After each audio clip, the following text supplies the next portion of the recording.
there's a way in which I'm glad you picked the series and a way in which I'm not.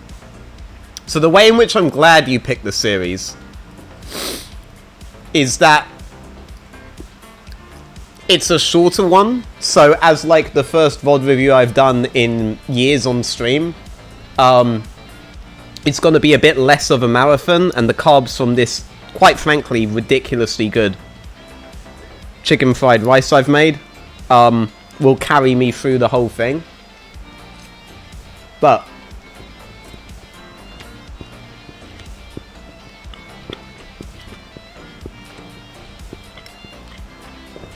the way in which I hate you is that I now need to know Kled into Jace. Not just into Jace, but in the potential that they decided to do Kled into Victor. I actually have to know all of that shit. And it's been a long-ass time since I've seen a Kled at all outside of Finn, right? First off, on the Kled pick itself, obviously with the Hydra changes, it became really, really strong. Kled's early game is still ridiculously good. He's one of the only champions where I think his level 1 cheese would be worth it against a Jace because of his insanely high base HP.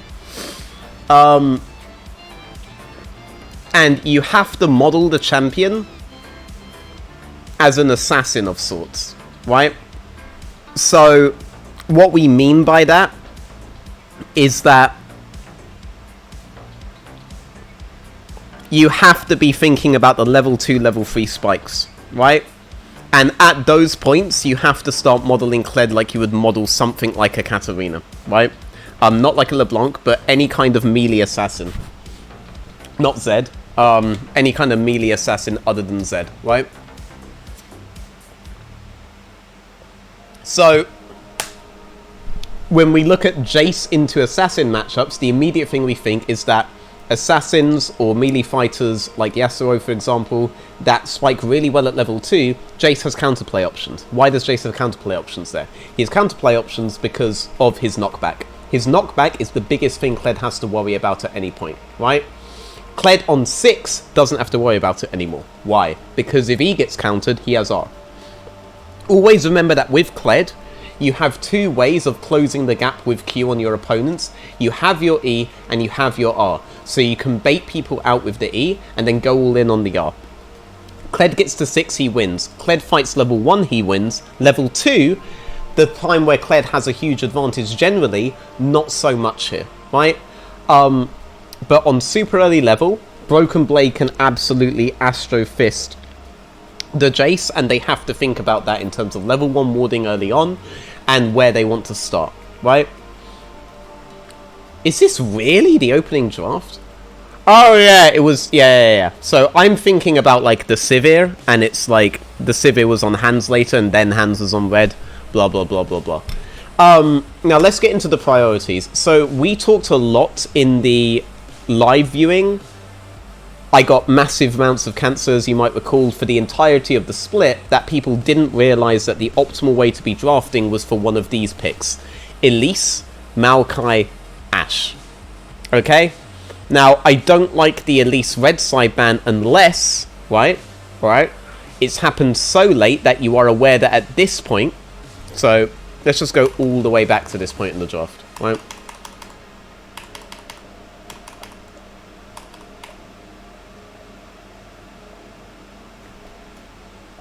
Okay, here. Back a bit further. Okay, cool. So, this is the point where G2 decide to do the Elise ban on blue side. Here, it starts to make sense. You have 3 overpowered picks up. You have Ashe, you have Maokai, you have Elise. Okay? Now, 2 of those picks are going to converge on each other, right? You trade Maokai for Elise, Elise for Maokai. One of those picks will not, right? That pick being the Ashe. If you ban the Ashe here, the value of having the stronger jungle pick is going to be mitigated somewhat because it becomes highly dependent on your composition being able to execute the early dive on bot side, right? That's part of the reason why Elise is so strong right now. So, if you remove Ashe here, you go essentially an even trade.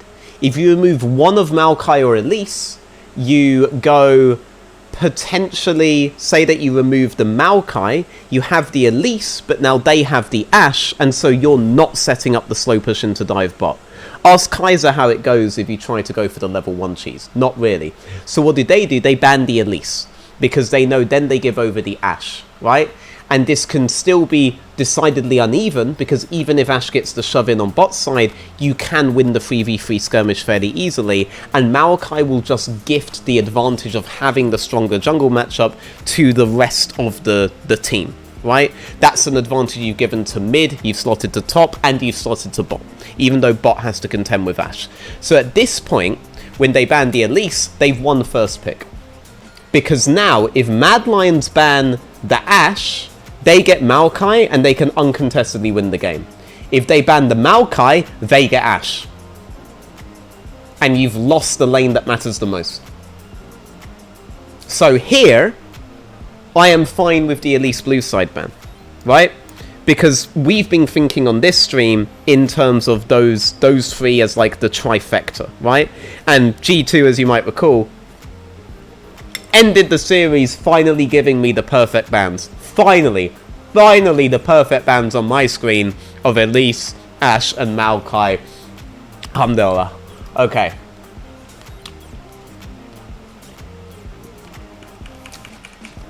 They do the opening Maokai into Ashe trade, into Gragas. So Gragas is weird for Mad, because Mad are actually flexing it between mid and jungle. He is also technically a top lane pick. I don't recall if Chasey has actually played it top lane, but I guess I might as well check, because this is a full review and not just a full reaction. He has one Gragas game against Jax, which is a matchup we've talked about before, and it didn't go well. So you have a potential quadra flex here. Hilisan can play the Gragas for sure.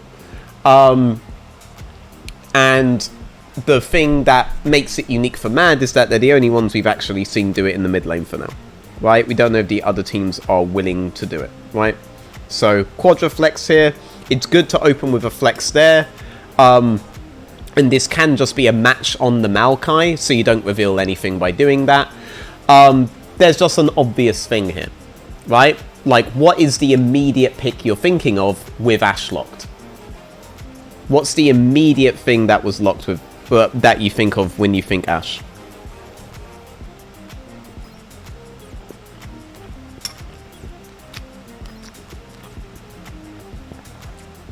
Nope, not jungler. But it ends in ER. Heimerdinger. If you lock Heimerdinger in, even though you've blinded the entirety of bot lane, what realistically are you worried about? Right?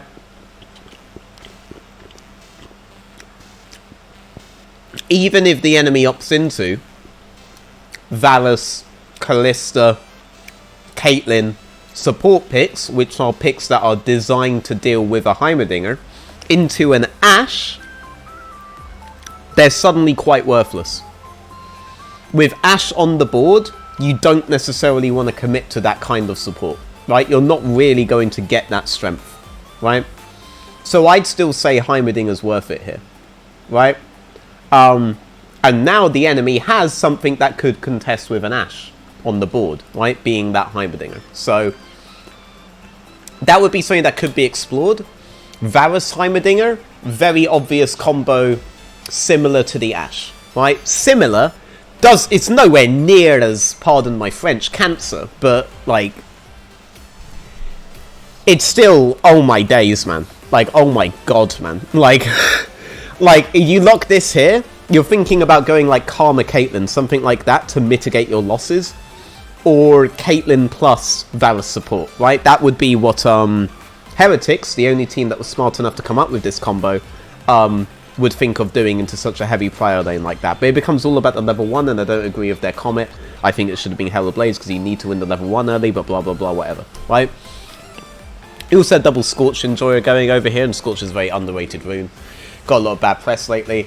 Something that I would think about doing in terms of research off this game, so if you're viewing this as a analyst, as a caster, as a coach, The immediate thing I would look into would be, is there a reason to give up the Heimerdinger matchup here?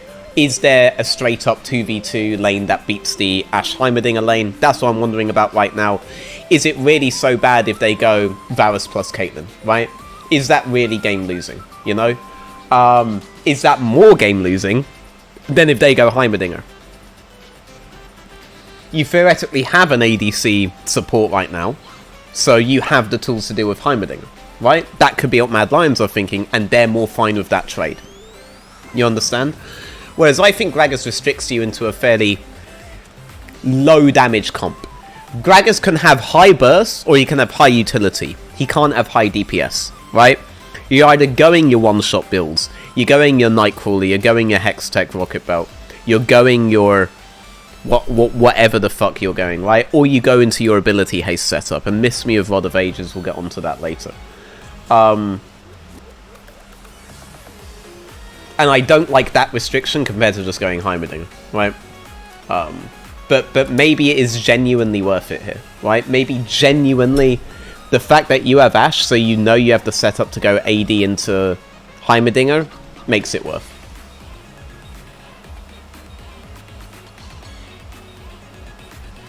And then they go Sivir. So, talked about this briefly on stream as well. Sivir can deal with Heimerdinger turrets. So you have two champions there that can deal with Heimerdinger turrets. So Mad Lions could be said to be winning the gambit from a perspective, right? But what don't we think they win?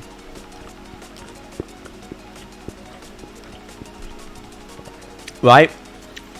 There's possibly a way for them to deal with the Heimerdinger turrets here and be comfortable in a 2v2. But what do they definitely not win as a result of G2's opening? What's obvious that, you know, they get kind of boned by? What's obvious?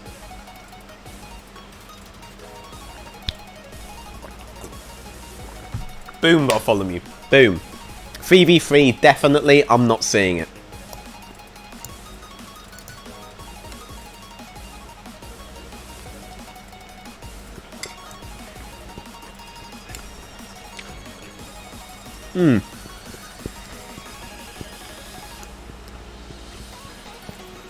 Dude, my compliments to the chef. I'm gonna give the chef a hand job later for this.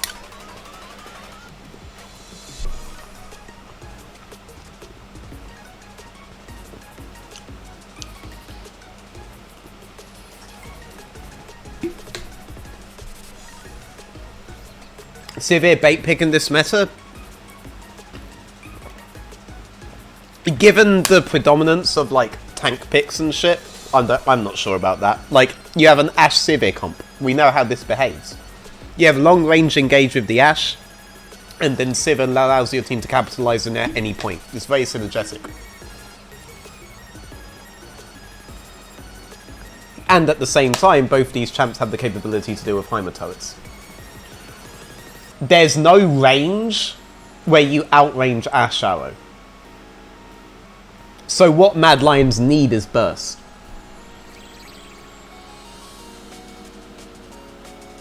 Because then you do a long range engage into a fast play.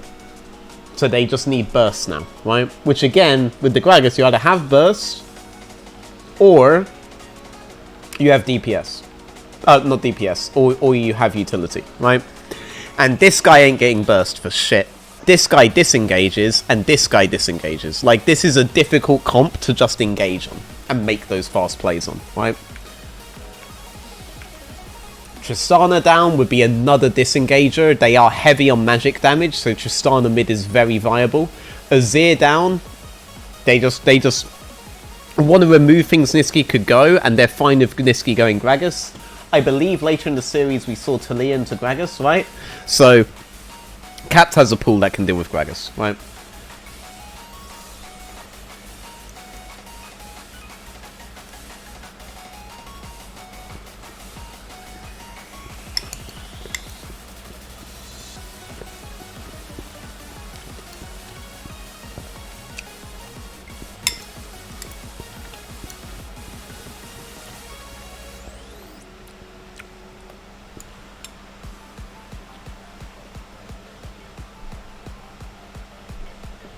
Oh, you can't see the Mad Lions bands?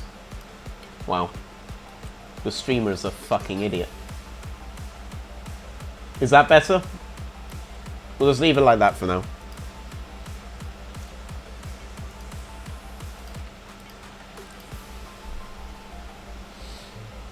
So, again, they need burst. They need a lot of burst. Because any window they get is going to be fleeting against this team.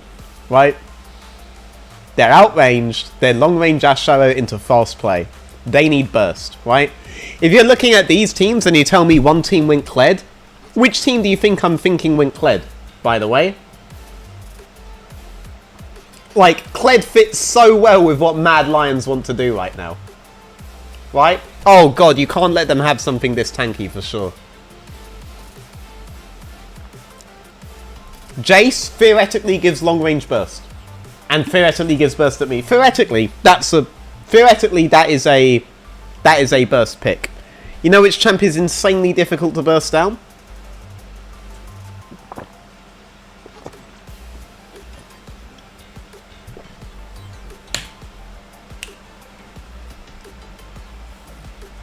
Lock it, dude! If there's a long pause, they won't know that I was saying that for the next pick. Dude! Lock it! I should have just skipped instead of trying to be cool. That champ is very difficult to burst. Very fucking difficult. So, we know the setup from these 3 picks and what they have to get in the next rotations. This guy, again, one of the only level 1s that we liken to this guy. Difficult to burst. And a really good form of re-engage once these guys have blown their load, right? Once these guys blow their loads and you disengage, Kled gives you your re-engage tool back in. That's how we characterized it during the live viewing, that they're both basically kite into re-engage. Like, you can kite with Jace theoretically and Gragas theoretically and Ashe theoretically. But ultimately, G2's comp has the range advantage and has the harder to burst champions, right?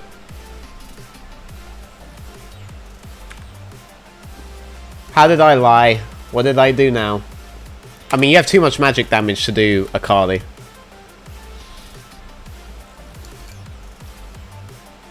Apparently, you don't have enough magic damage to not just go Cassio, so whatever.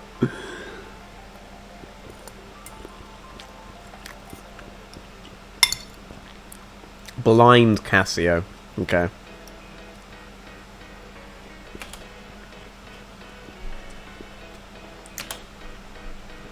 Again, what do Mad Lions comp do? Ash Arrow into burst, right? They have to all in with Sivir and burst, right? Gragas has to get in melee. Jace has to get in with hammer form. Sivir has to get in range at all, right? Ashe, once her R is done, is useless. Cassio, disengage. Heimer, disengage. Varus, disengage. Mao, disengage. Doesn't look good. AppDoxon Reimagined and Moon_SCBW, thank you for the follows. Exactly. Cassio stops them all in their tracks. Boom. W. R. Boom. Done. You're looking at me? Blah, blah, blah.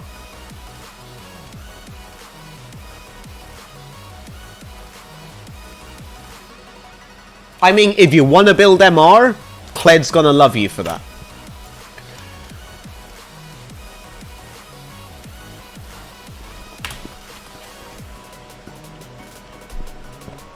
That's not what we want. So, but it does give Mad Lions an element of range to play with and try to make it like a kind of kite comp before they all in, but realistically, the game is already really hard to play for Mad, really good to play for G2, right? And it all goes back to this opening gambit. Jax ban, Draven ban. Hands forces the Draven ban, Broken Blade forces the Jax ban. Elise, Maokai, Ashe, all up. If you remove Ashe, you get a fairly even jungle trade. If you remove Maokai, you have Elise, but not a winning bot lane to play Elise's early prio from, like her free camp into dive. But if you ban Elise, you get Maokai, and maybe they get Ashe, but you win every 3v3. Really, really good draft understanding by G2. Really good synergy on their first 3 picks. But credit where it's due, there is an idea here from Mad, right? We have the ADC support, we could maybe deal with Heimerdinger turrets, we can deal with Heimerdinger turrets, and we have a good identity, right? But this identity is already heavy disengaged. And you are fully reliant on bursts now, and there are too many champions that are difficult to burst, right? Quite fucked. Quite fucked. Where's the Triss ban? Because at this point, they had Maokai and Heimerdinger, so they had insane levels of magic damage. It's very likely that they go for a Tristana mid here.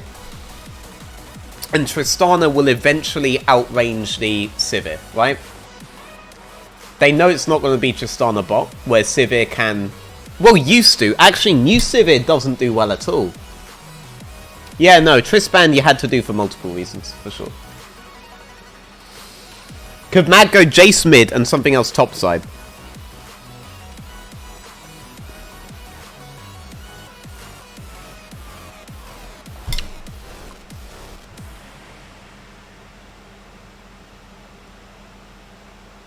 What do I even like? I mean, the immediate champion I think of that would be really good into... I mean, I think of two champions, right?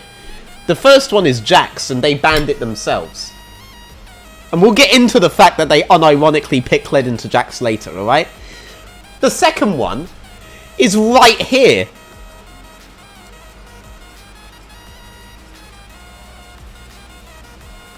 Like, that's actually... I'm glad you asked that, because they actually set up the Kled here by banning the Fiora. Where else would I even... I'm bringing up champions on the right side.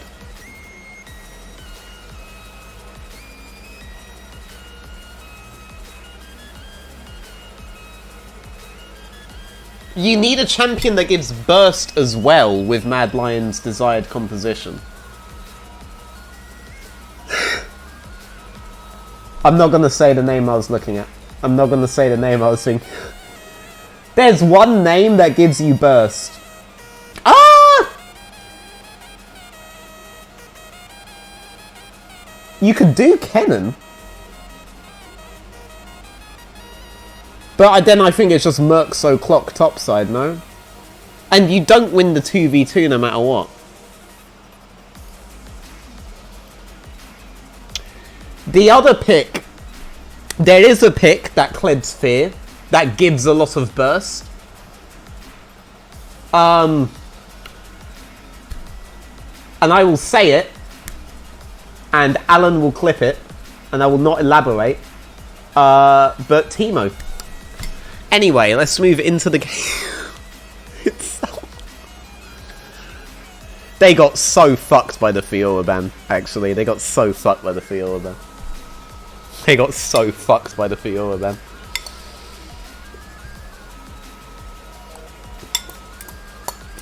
I'm not gonna put it on JC if he hasn't prepared Teemo. Okay?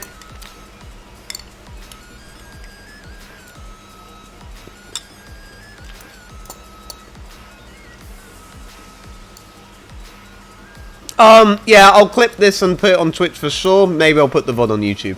Maybe get the ball rolling.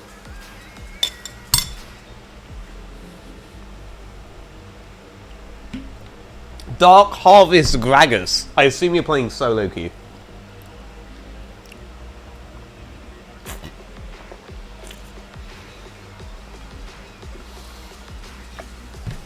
Okay, you would never do it here.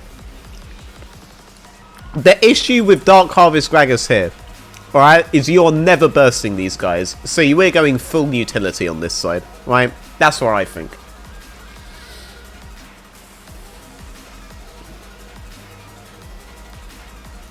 Alright, we're in the game. Is there anything really big I want to comment on here?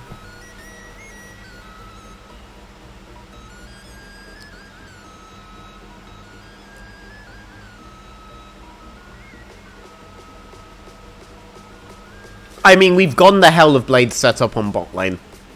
This is decidedly to deal with Heim turrets. We've gone Comet on Hansama Victor. This will scale better, Right, this will actually scale better later on. And, you know, Hansam with his big Scorch Enjoyer, they're kind of accepting that there could be an issue bot lane early on. But the big thing we're looking at here is Yike, right? Yike will allow them to win 3v3s on bot side, so that's what they want to play for, right? Obviously, engaging on Kazi, not so much. But on Hilly, sure. I want to point out, by the way, that now that Hylissang's ADC is, shall we say,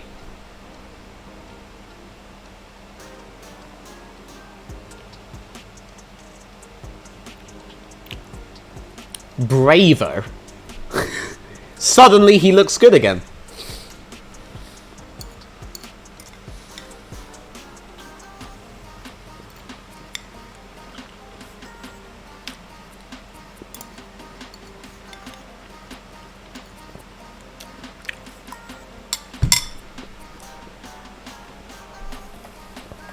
I will insist to my dying day that Kazi... I'm going to slot myself up here. It's difficult. Like, if I bottom left it here, I'm covered by the chat. If I go here, you don't see Elyoya. Here's where I would normally do it. Fuck it. Yike is the guy we all want to see anyway, right? Interested to see early starts. So, you've got... Look, instead of playing for heavy priority bot wards, which would be ward into the third brush up here.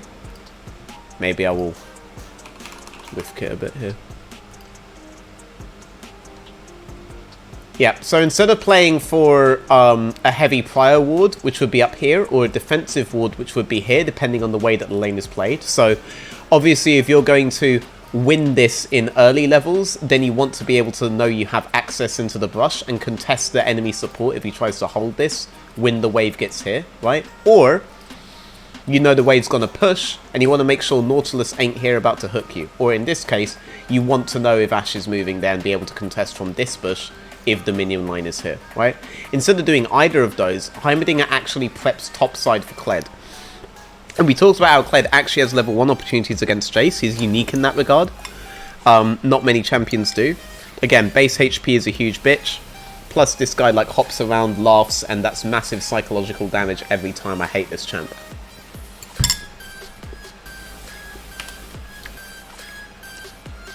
Dawn's Blade Star also indicates a Giga Fist to me, and it's phase rush into Conqueror. In doing this, he actually avoids the level 1 bot side. So if Heimerdinger had done a route to do a bot side ward level 1 in either regard, Mad was actually ready for that, which would give Mad Lions a degree of control in the early game against the Heimerdinger lane, right? That's actually quite smart by Mad. And I don't think Heimerdinger's going top to avoid the fact that they want to get something done bot level 1. I think he's literally doing it for the Kled matchup. And incidentally, it allows him to avoid a very good plan by Mad. They were expecting him to be warding. If he's warding from here to here, or from here to here, he was dead here.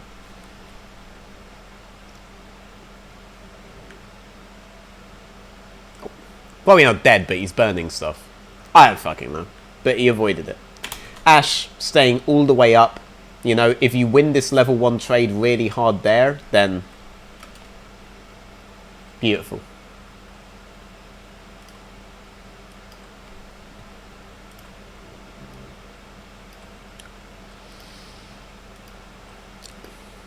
Yeah, I mean, this helps their topside matchup a lot, and they're just accepting the L on bot lane, right? They don't have the wards to contest this. You can see the difference already if you have a ward here, right? When the minion line goes up. He's using his turrets as the vision. Maybe he's thinking about doing it because of that. I don't see Heimerdinger games very often. Maybe then the idea is that if you have turrets to contest vision on bot side there, you don't really need this ward so much, so why not place the ward topside, right? That makes a lot of sense to me, and I like that. Actually, I like that a lot. Yeah, because, like, if you're losing priority, this is the bush you want to have control over anyway, right? And they are a minion behind here, right? So, you don't need that ward even. And Heimer's unique in that regard. What a broken champ.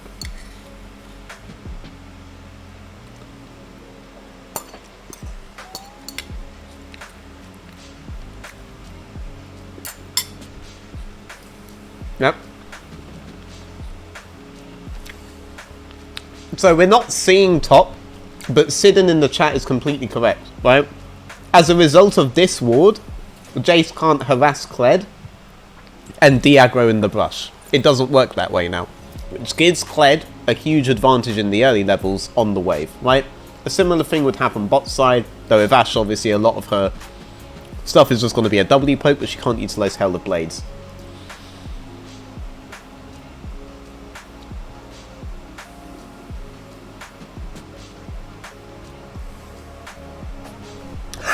He put a turret there as well. Beautiful. Beautiful.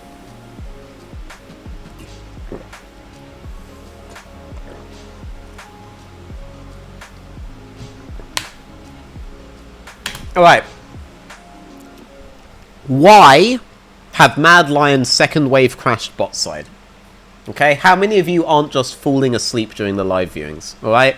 Why have they second wave crashed bot side?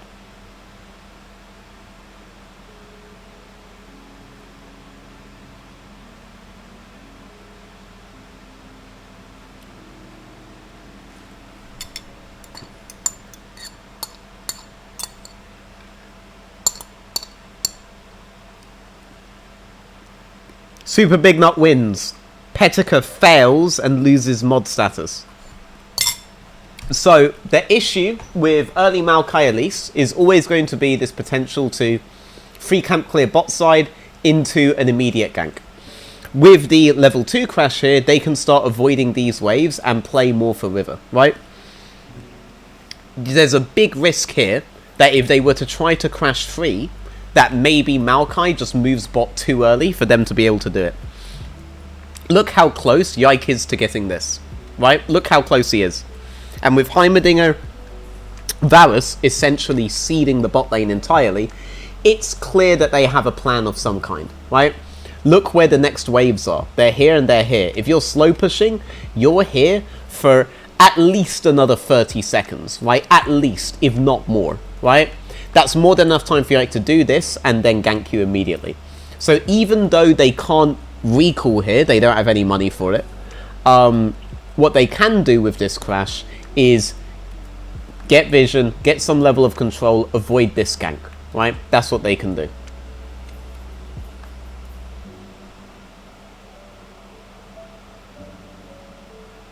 I can't afford to remove your mod status, man. You're like one of the only mods that does anything.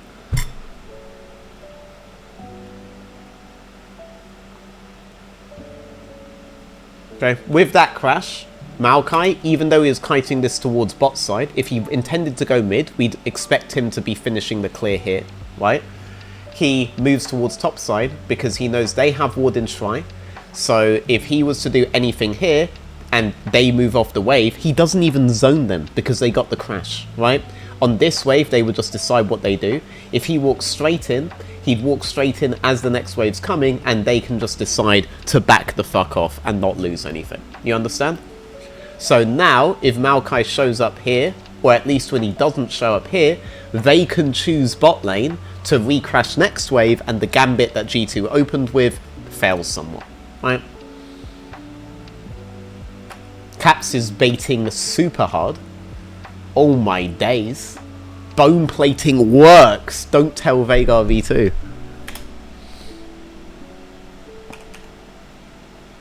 Why trade like a complete psychopath? Well, because his jungler's moving mid. Who wins in psychopath trades? The guy whose jungler is closer. He's unaware that the jungler's really close here, but look at where he's playing. He knows that his jungler's bot side. He knows Gragas most likely started top side, but even then, just with the knowledge that jungler's bot side and the vision that you have here, if you lean to him, you can always either run away there, or you get early warning of Gragas and you can run away to top side, right?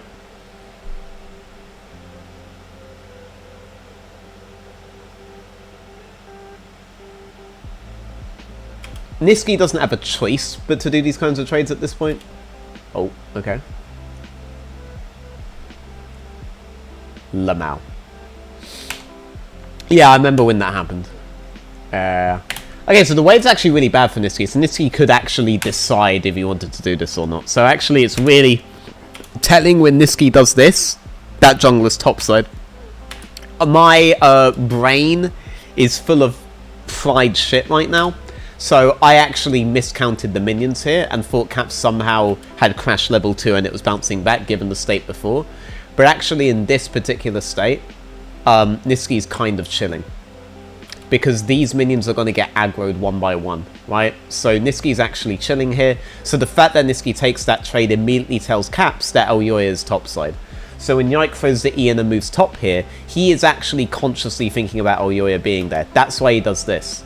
They basically know he's there because of the way that Niski is behaving. Niski had no reason to take that trade unless he was setting up his jungler. So Niski was actually the one baiting, not Caps. And then, you know, Yike being 200 million IQ is just throwing his saplings everywhere. Most intelligent Maokai player. And then Caps capitalizes. I hate Maokai. I love and I hate Maokai. I love Maokai when I'm playing him and I hate the whole concept. What a disturbing champ.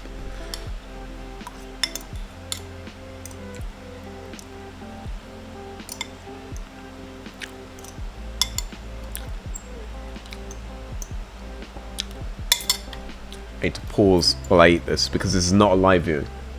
This is a VOD review and I can't miss these movements. But my god.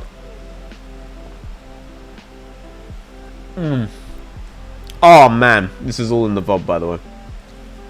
If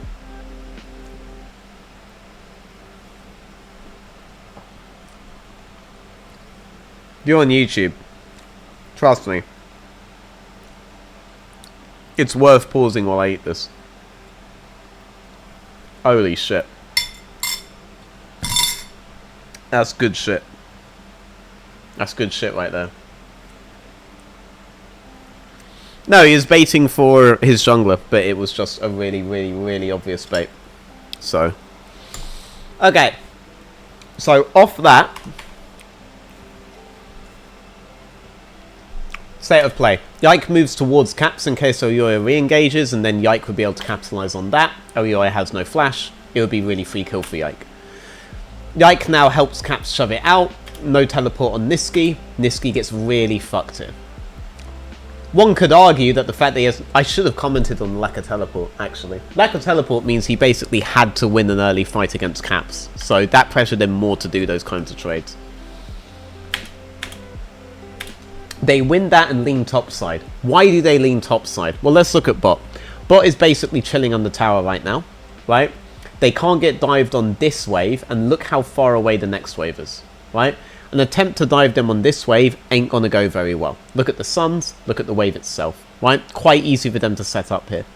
Topside, on the other hand, Jace is looking to crash into the Kled. By moving topside here, Jace has to be the one trading.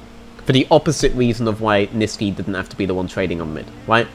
If you're shoving the wave, you need Kled to allow you to shove the wave. And if you want Kled to allow you to shove the wave, you have to get him low into lethal range so that he won't step up and hold the wave at all, right? So for Jace, it's not really a choice here. For Kled, it is. Kled can choose whether or not to fight Jace, right? By moving top here, if Jace locks himself in a fight with Kled, it's no longer a losing fight for Kled. If Kled just goes completely psychopath and chunks Chasey, right, then Broken Blade's fine because these guys will come in and capitalize on the kill. Another thing though is that he has the combat summon, Chasey doesn't. Kled with Ignite here actually does kill Chasey level 3. He actually does kill Chasey level 3 straight up. Right now he just wants to dismount, 5 hits into Q and he's back up again and he wins this fight with Ignite straight up. So this is a very good lean from them. This is why you want to lean topside, not bot. We can choose whether we want to do anything bot. Jace has no choice here, so this will get something no matter what. If Jace leaves the wave now, it's really, really, really good for Kled. And if he doesn't, it's really, really good for Kled, because you've leaned top. Why have I got so many viewers for a VOD review? Where are you doing the live viewing? Whatever. I appreciate you guys being here. Carson for 95, thank you for the follow. People in the scene would say you are old if that is a reference to your birth year, but I am older, don't worry, I'm 92. So as we can see, this isn't really going well. And even though Caps leaned top, his teleport meant that they had a presence on bot side. I debate whether it was completely needed for this to happen. But one thing that happens as a result of this is that Nisqy gets to equalize the wave disparity on mid, right? Because Caps doesn't have another TP to go mid, Nisqy's going to bounce the wave here, and Nisqy can now move top. Let's look at how Jace reacted to the lean. So these guys vanish off the map top side, everything we said counts, and look at Jace's reaction to that, right? We are zooming away! Now the camera isn't there, so I don't know if Jace got the crash and then zoomed. But even if Jace doesn't have the crash, he has to zoom away, and even though they're doing fake pressure to top side, Cass on this recall goes back bot. In your solo queue games, you do want to look for these things, by the way. Imagine being a top laner and seeing that the enemy mid is like vanished towards top side. You're gonna have to react to that in some way, shape or form. So if you're a mid and you want to recall off of this, recall towards a lane where it could have some impact, right? Say that you fully roam to that lane and it would have impact, just leaning there and hitting recall. That will do something. And then here's a really good tip. You lean there, hit recall, say you hit recall in this bush, and you see that the Jace keeps playing like a psychopath because you're in fucking silver, right? Well, cancel the recall and get a free kill if you can. Why not? And then you don't care that Victor gets the wave in, right? Do you? You don't care. But that's something you can try to do. Obviously, Chasey, a little bit better than the top laners you're playing with, so he reacts accordingly, but the map setup's still horrible. This is why I miss Pro View, because I wish I knew the lane state on top. Now, if I'm Maokai, again, we're staring bot and I'm going to talk about top. If I'm Maokai, I'm thinking about this top lane, right? Because my Kled is now the one that doesn't have the choice but to trade. Two things. Chasey, very low on mana. Broken Blade, getting HP back, plus Ignite. There's potential lethal up here, right? So, do a camp, sure.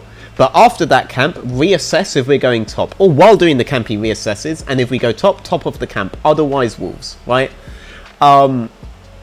Jace may have to just seed this, knowing Maokai's top side, even though he just saw Cass here. So, knowing all this, what's Nisqy's best bet on this crash? Nisqy has a free crash into roam right now.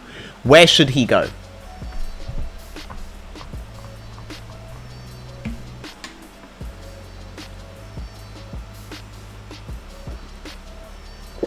Boom, baby.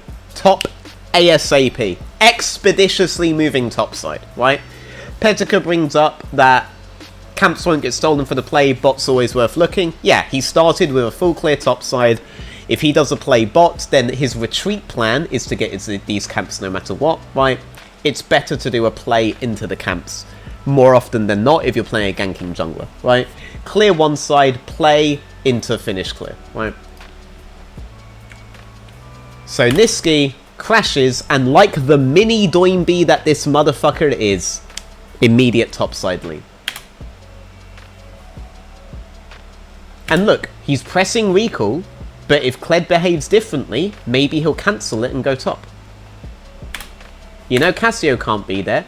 You know it's not worth for these two to be there. Varus has to catch this wave. He's losing minions the longer he's not there. This is not a wave bot can just abandon.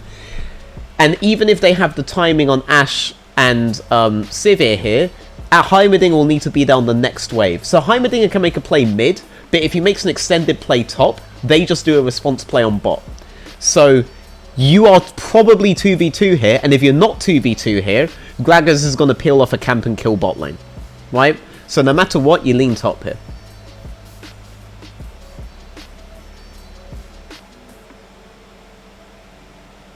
Okay, Kled didn't play completely differently. Gragas has abandoned this bot side camps, but he has a defensive vision line, right? He's gone straight to his respawned Raptors.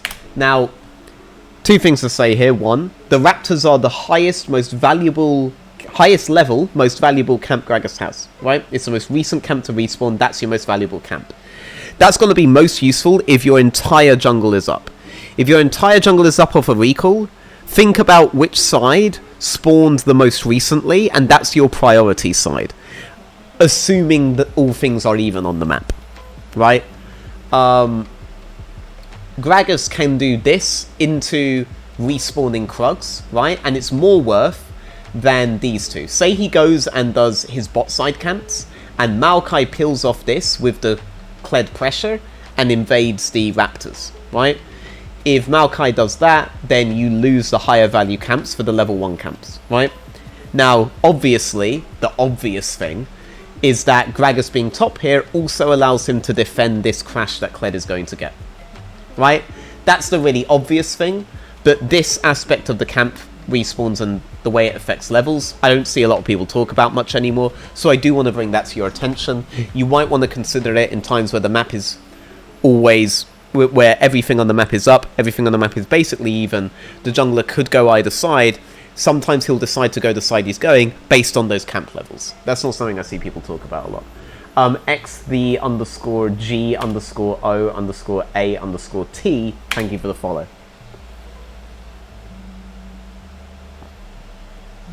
Now Jace is going for the play. Look at the position of Jace here. He's doing that to dodge Broken Blade's Q. It is the Q, right? He's doing that to dodge the rope, okay? I just call it the rope, alright? He's doing it to dodge the fucking rope. I'm pretty sure it's almost always Q. But this also puts him in a precarious position, right? Broken Blade E'ing here throws Jace straight into Yike. And Chasey is doing this with Gragas still on Raptors, with Ashe nowhere near. Ashe is the one that can be top, right? Sivir can move bot, and Ashe doesn't need to be there for a minute 30, right? When you have this kind of discrepancy, Ashe can be top. Heimer can't, but Ashe can, right? Chasey, being a bit more patient, could just try to contest a big wave here, right?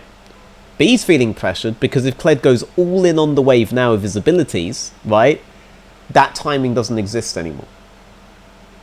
There's an argument that maybe Ashe should be here right now, but there's also an argument that he wouldn't be on time. But this is why Chasey feels a bit pressured. But if he's more patient, there's no way he gets dived here. And if Yike and Broken Blade do try to dive, they win a 3v2 and they recrash the wave. Broken Blade does not have teleport.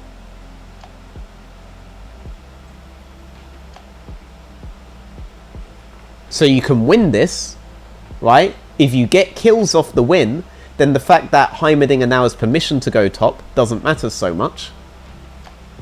And you can recrash the wave, right?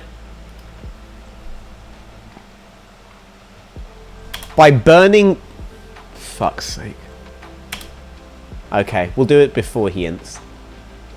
So by burning his abilities there, Broken Blade doesn't have abilities to use on the wave. Right? So that was good by Chasey, even though the positioning would make me feel nervous, right? But now, I mean, the way it's, I could assume he wants to dismount now to make the dive harder, but like you're gonna be 3v2. Yeah, he gets the dismount. Yike didn't just zoom straight in. That's kind of interesting to me. I figure off this, Yike's already clicking away. So Yike didn't expect this to happen. But if Yike was just moving up here right now, I feel like Chase has to burn Flash, no? I keep calling him Chase, because it's Chasey on Jace! Alright. We'll get past this, alright?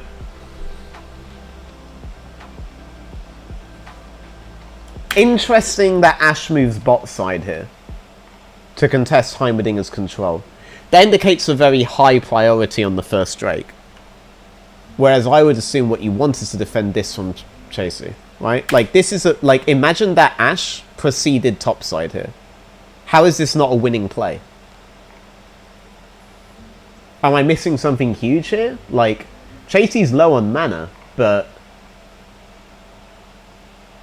Summons diff, ignite diff. This isn't the level 6 wave. The level 6 wave is 530.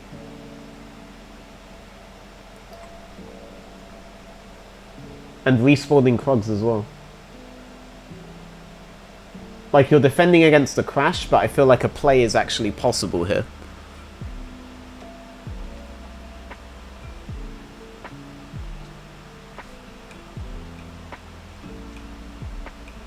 Instead, your bot side contesting this in a definite 2v2 situation. I swear the camera is never where I want it to be.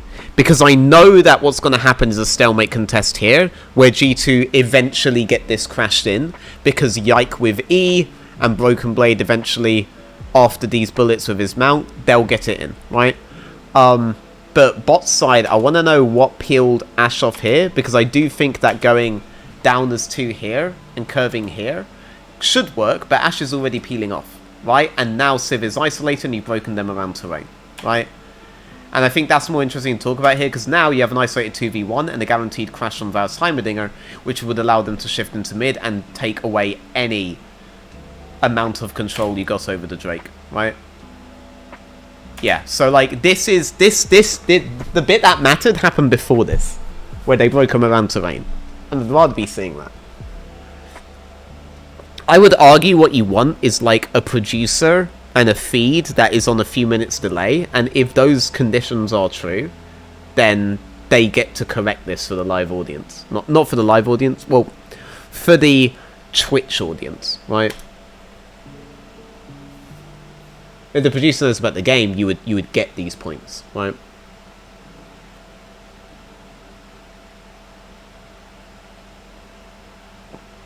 Like, the method by which they broke them around terrain there matters to me. That could have been Hillian thing, that could have been Karzian thing. I don't know. If they recrash on this, Karzi falls very far behind. And now, I want to know the state of top wave. So, it looks like while this was happening, they got a wave reset on the tower, and they're fine with that, even though the lane becomes significantly harder. Significantly harder post 6.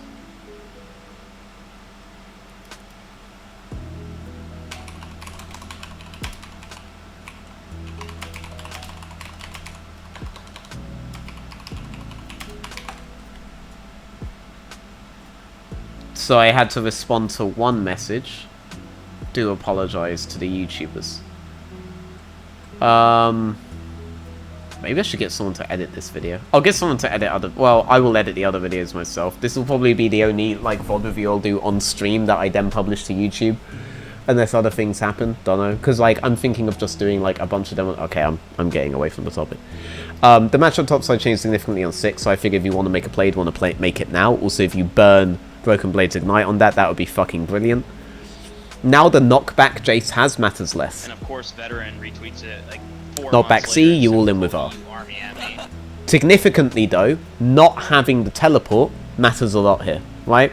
Because Broken Blade, he is now a Dirk behind the Jace. Which will end up mattering, because Jace can pretty much guarantee 6 first. But the argument there would be that Kled would simply hit the 6 on the tower, and on the next wave, it's a fairly free dive opportunity with a grouping, right? Kellebrill, thank you so much for the 9 months in the army, my man.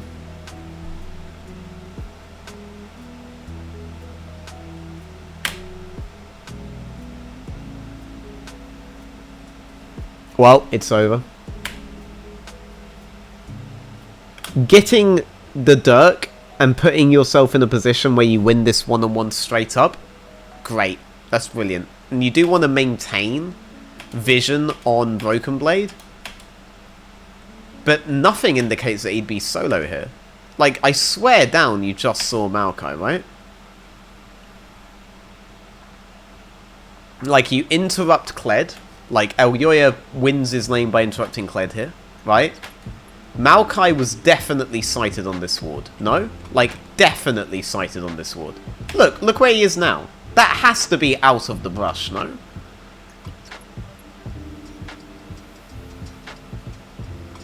What I would imagine here would be Maokai Cassio leans topside, right?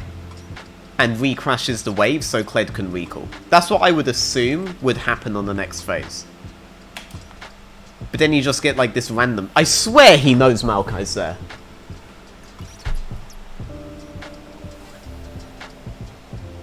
But why would he even assume? Like...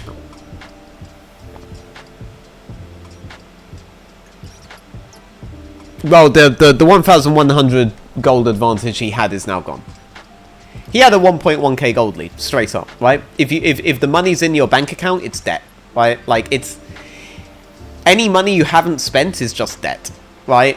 His money is stats. He has a 1.1k gold lead here, and it's just gone. Great. Okay, technically, he had a 750 gold lead, alright? Don't fucking ooh on me about that, but you know what I mean.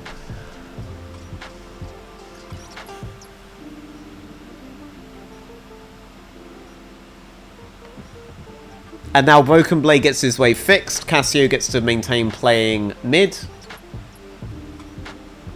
Off of that, Cassio keeps playing the lane. Wow, junglers took a lot from these guys. They should both be level 6 right now. They should both be 6 right now. Fuck junglers and their XP leeching ways.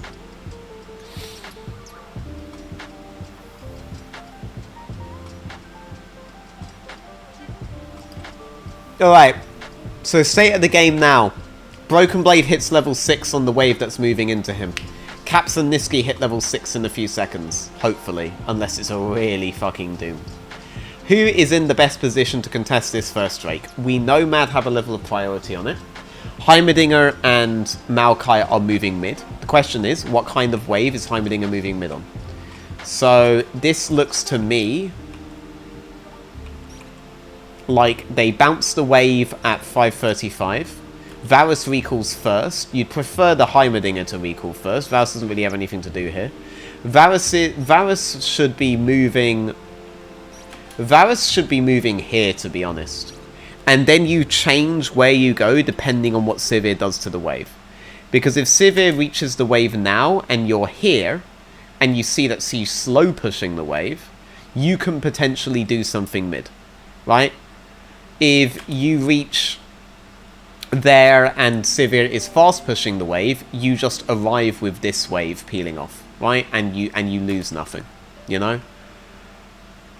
But I don't see any reason not to look to try to defend jungle camps or maintain mid, right?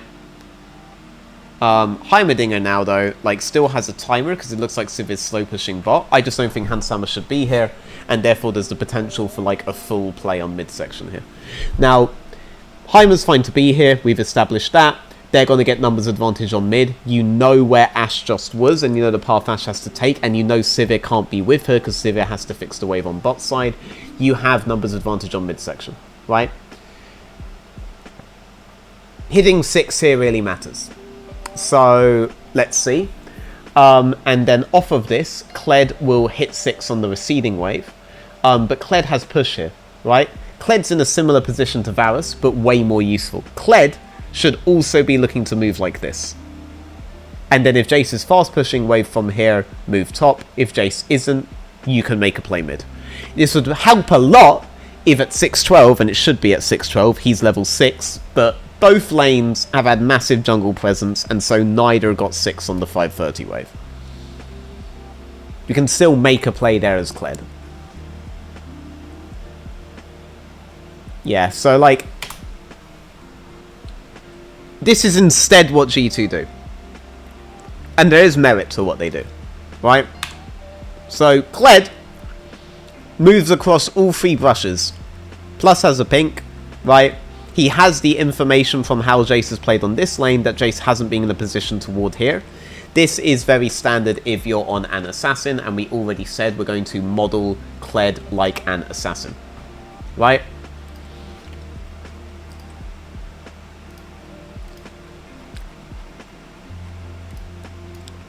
What's the big thing you need to do as an assassin? You need to close the gap. A lot of assassins have damage on their gap closing ability, so you prefer to close that gap at least in a way where you get to do damage to your opponent instead of just using it on the minion to get in range. Jace is here, Kled is here, wave has to go here. Ah! Fucking however Kled sounds, you know, with all the fucking... Here, there you go. Ha. Ha. Kled's Joker. There you go, right? That's what he's setting up for. This is something you can do on repeat. Would you prefer to guarantee mid into bot? Depends how much you care about this and how much information you have, right? Now, Kled makes the play for top here, and where does Cassio go? They are aware that this Jace can be played on immediately. Is that worth giving up the Drake? Well, they have full mid prio, so Victor can't be a part of either play. So whereas you have a 2-man advantage here, you have 3-man on bot side anyway, and it is even, because Victor is eliminated from the play from the fact that you guys had mid priority facilitated by all these lanes, right? Now let's think more about the 3v3 bot side. Can Ashe move? Can Sivir move? If Ashe or Sivir move, who wins? Varus does. So even though you're leaning in here, if they want to contest this, they lose out on bot wave. They lose out entirely on bot wave. So if you split the map like this, does Mad Lion have a winning play? They'd have to make a really fast play into a Heimerdinger Maokai here with purely the Gragas and maybe the Ashe Sivir, but you'll have pre-warning of that. So there isn't really a good play on either side of the map, so G2 can play 2 sides at once here. They have decided that is more valuable than taking the Drake now. That's what they're giving up. They're not necessarily giving up the Drake, but they're giving up the Drake now. You understand? Because inevitably, these guys have to make a play bot before they make a play Drake. Oh, Kled's looking for it. He's gone for it! He's gone for it! And I'm staring at this! Go top! Go top!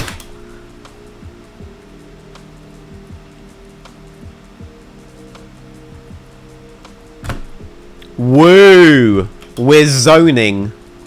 Amazing. Look at Kled on the minimap. Come on, guys. The numbers advantage is top. It's even numbers bot. They're not going to make a hard commit play on bot side, are they? Unless Gragas jumps over a ward that doesn't exist. They have to take a level of control before they do that. Look at Kled! He zoomed on Jace! He zoomed on the guy!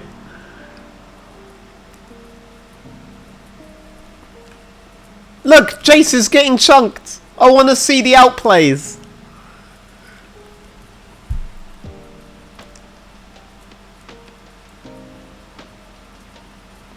Right, so they're ahead of Gragas on bot side. They get priority here off this. Hans is going ham on the wave, which means they have full intent to slow push in. And now, they get play off top. They did get a play off top, despite the camera not showing, which has allowed Kled to get 6 on the wave and is in a slow push now. So Kled, I assume, is going to crash into mid into bot if this becomes extended. They got Prio bot first, and now they're on here. Niski's used his last tiny ass bit of mana to all in on Caps, who was very greedy.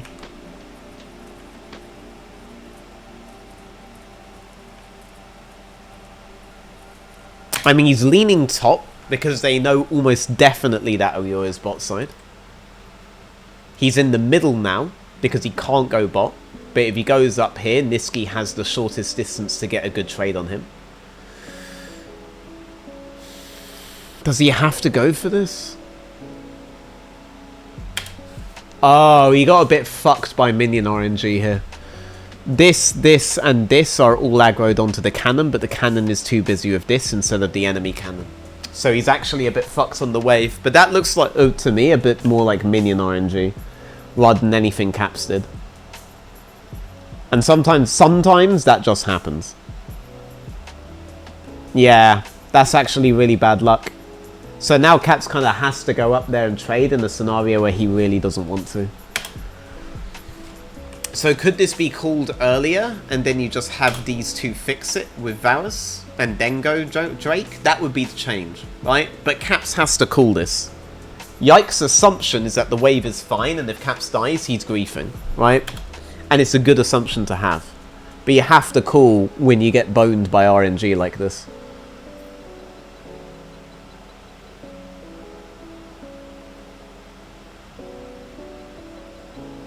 and Niski hits him with the Teemo to show him that they are aware they could have gone Teemo into Kled top.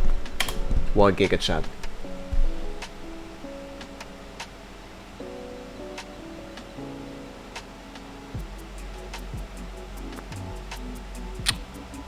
Flashes out the Q. Yikes on the other side, but he'll live. Hits them with the thumbs up, lets them know he won't live. I'm fucking griefing. I thought he had flash. Thought he just flashes over now, but no, he actually burned flash on previous play. So I am shit griefing.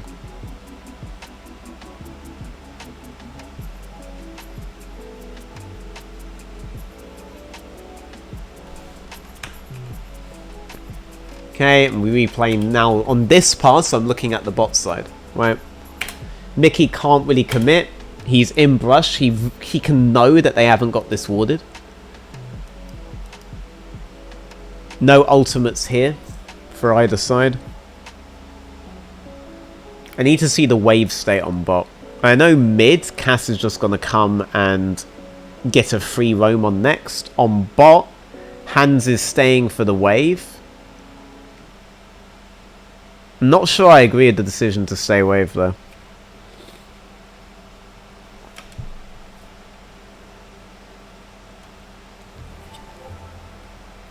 Yeah, like, I mean, you know how diveable you are. I think you just have to take the L on the wave no matter what. Oh! So I think you take the L on the wave no matter what. But the really cool thing Hans did here was instead of staying under the tower and trying to make an outplay with the tower aggro, he isolates, right? So if you stay here, you're guaranteed to be in a 3v1 dive scenario. And obviously you can model it as a 2v2 because of the tower. But if you move left side here, right, knowing Gragas isn't here yet, knowing Kazi's over here and doesn't have the wave to follow you on the tower, you put Hilly in a one-on-one with minions, right? So Hilly's W isn't as effective through the minions do damage to Hilly at the same time, right? And Hilly is away from these two. So it was a good decision to go left, but it's a bad decision to be here at all, in my opinion. Right? I think he just takes the L on the wave and recalls, and they do something with Cassio when Cassio shoves in, right? This is a swap! Wait, this is a swap! Wait, what? This is a textbook swap! Herald's coming up, Kled has crashed the wave top, you recall with Heimerdinger here, you go top, and you shift Kled into bot. This is a textbook swap scenario. Like with this scenario, you can actually go mid-river into top recrash. So you get control into top recrash, and then go into Herald. This is a textbook swap scenario. So he's trolling by being here at all. And then he's smurfing with his decision making here, right? He completely isolates. He keeps going left. He goes through Hillisang to go left. You could argue that if you're thinking purely one-on-one, you kite this way. But he's thinking about isolation, so he keeps going left. If you play FPS games, this bit matters the most. This is how you win 1v3s, 1v4s in FPS games, right? Same principle applies.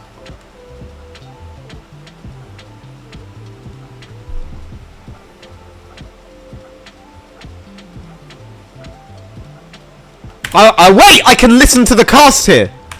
Let's see what they say. Let's judge them. Carry brawl. It's always banned. That's why we don't know how strong it is, man.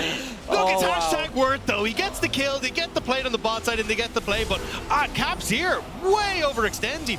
Ayoy is there. You're never going to be able to get that waves collapse, and was trying to push it in so he could join in towards the river play on the bot side for Dragon, but just way overextending. Just a really good punish from Niski, and Yike. He's able to secure the Dragon, recognizes that, you know what, we can't really fight this, so he tries to... No one ever notices the minion RNG. No one ever notices the minion RNG, guys. No one ever notices it. It cost us a game on stage once, I remember. Minion RNG did. Minion RNG caused a freeze on the tier 3 tower years and years ago, before they added the tower bonus to minions. Oh my god, man. That was so horrible.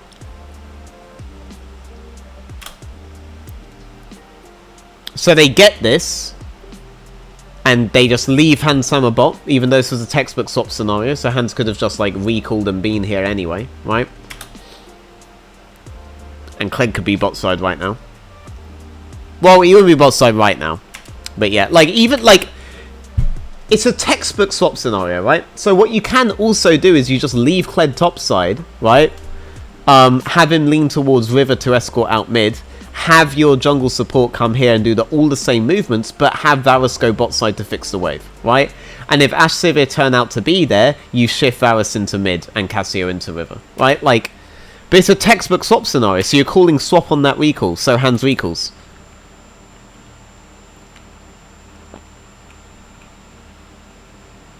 It's textbook, man. The most important aspect of a swap, and people I feel like have forgotten about this, is if you have top priority or not. That completely changes your manner of entering. Completely changes it. And how you enter Herald's side of the map matters.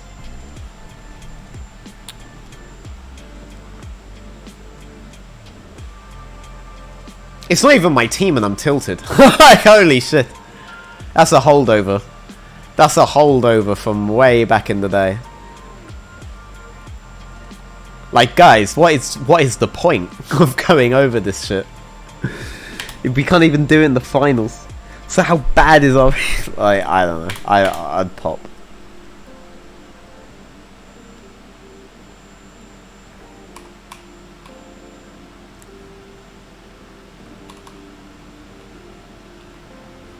Okay, so Herald into mid. Don't go for a mid push, because this is now a very playable wave for Caps, no matter what Niski does. We are after first recalls, we're on level 7, we are at critical points where stuff like freezing doesn't really... I mean, freezing exists, but stuff like guaranteeing a bounce at this point in the lane doesn't really exist, right? Because Caps is at a level where he can one-shot the wave. So, sure, you're not pushing in to fix the wave here, but that's completely fine, right? Because Caps from this point can just one-shot it, even though his wave is all the way here, so it would never be a freeze scenario. Caps can just one-shot the wave and reset the wave mid, so no need for Heimerdinger to be here. Is my air clear yet? Fine, I'll leave you running.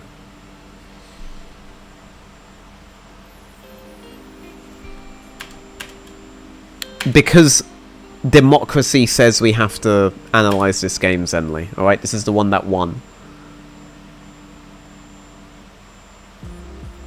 The question is, how fucking long is the VOD gonna be? Because we're 2 hours 20 minutes in and I'm 9 minutes into the first game. I bet some... oh my god. I bet some of you forgot. Holy shit. Did this just break? This just broke, by the way. Look. What the fuck? I bet some of you forgot what my VOD reviews were like.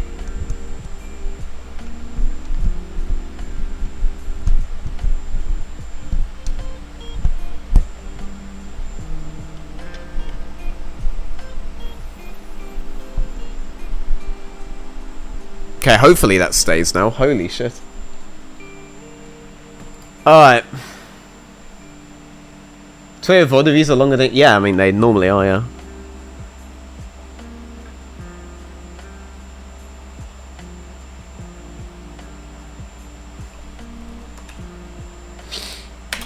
Right, so now Heim's on the bot wave. Varus got a wave reset on bot wave. Cassio got a wave reset on mid. Top does not have a reset and is on a pushing wave. This is the one lane that absolutely needs help. So, Maokai does Gromp and goes into Wolves. Why? Because when Jace goes for the trade here, he bounced a wave into... fuck me. So now Broken Blade's on a fine wave. So now all of G2 are chilling. And the one place they weren't chilling, they can now chill. Whatever, man. Mad moving topside because again, this is now the wave that is shoving, right? This is the wave that they must play around. Kled just has to acknowledge that. If Maokai goes topside, it would be a 2v3 scenario. So instead he's just going for clear.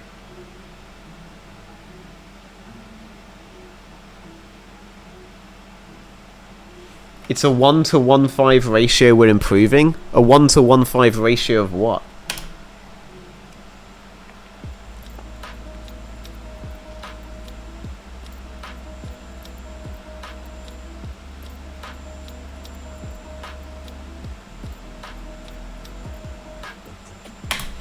Alright, so Niski gets the roam off to topside, and you could see Kled leaning back because of it, but as a result of abandoning the next wave, Cass gets priority on her and basically gets either a wave reset or a crasher. Either way, she has permission to recall. Next wave is not cannon, which means this teleport's definitely getting used mid, right? Because this is something that Niski could just one-shot.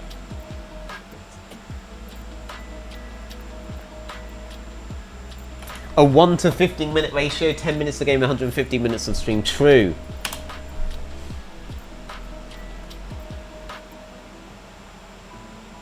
Okay, so bot decided to recrash on their reset. So it looks like all of G2 are in a point where they win 2v2 and they win 1v1, right? Top is the most volatile lane right now. You're seeing what I mean here, right? The next wave ain't even spawned, doesn't matter. Cannot become a crash into bounce. You don't need people to fix waves. We're beyond that point, right? We're entering the mid game.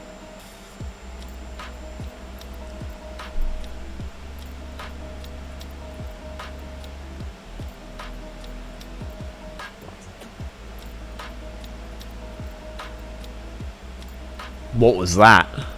Okay, we're going to do some casting analysis here. We can highlight some of this Envision investment around here and around here to keep track of what Caps is up to and see if he can make any sneaky early game plays happen. Thank you.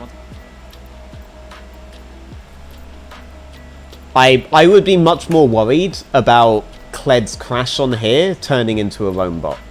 To keep track of what Caps is up to and see if he can make any sneaky early game plays happen. Thank you once again, observers, for highlighting that as well. Now, the Dragon... Like, look at this. You have Mickey on mid. You have Kled moving in. If Victor goes aggro on the next wave, he's fucked. So Victor is just chilling on the tower, right? So now, off of this, there's a potential to release Cassio for a play of some kind. Won't happen bot because these guys are fully reset. Varus could actually reset on the next wave with this timer if he's aware of their recall, right? How? Wanted about a minute 30. Which means that Jace is probably going to get dived to. So this will be the next big objective. No, I am going to make tea. I am going to make tea. I will make tea before game 2. Right, Cassio gets to crash. Heimerdinger is just releasing himself back to bot in case Ashe Sivir are like on here or something. They don't have any vision. They now know Ashe is definitely mid. Caps stayed up way too long here.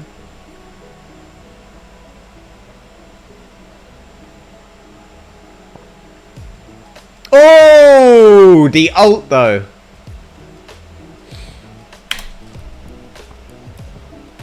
What do you notice? What does Kled being here mean? I don't have to rewind now. If Kled is here, what does this mean? What does this mean?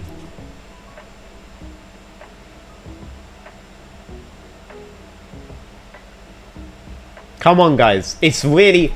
Don't try to overcomplicate it in your head. Too many people make you overcomplicate things. Even more simpler than that. Even more simpler than that. Even simpler. Even simpler. If you want to watch VODs to learn, you have to be able to recognize this immediately. Even simpler. That might be too simple, STL Slayer. I can't quite tell. It means that Kled is winning 1v1. For the last 3 waves, he has 1 lane on his own. It means that for sure the matchup post 6 is definitely Kled favoured. That's what it means, right? So off of this, if you're watching this VOD, you can start to know the points at which certain matchups do well. Now, if it changes in like China or Korea or North America and you see this matchup go differently, then you want to look at those specific points and see what either team or either player did differently. Right? That's what you have to do. And that's how you will gradually learn matchups. Right? Because then you'll have a baseline acquired from one game, and in the other games, you'll build onto that baseline. It could be a misplay by Chasey. But at the very least, you know that Broken Blade Kled versus Chasey Jace was winning from 6 onwards. Now, if that turns out not to be the case elsewhere, and consistently not to be the case, Chasey's just dog shit. It's difficult to tell if it's a misplay because I don't get to see the fucking lane! Until now, where Chasey is inting again. But you know he was there! Like, you know he...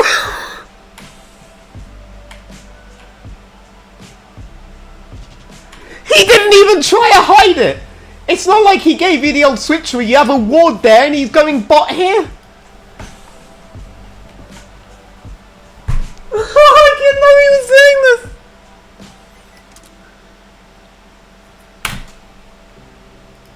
Let me find it. Let me find it.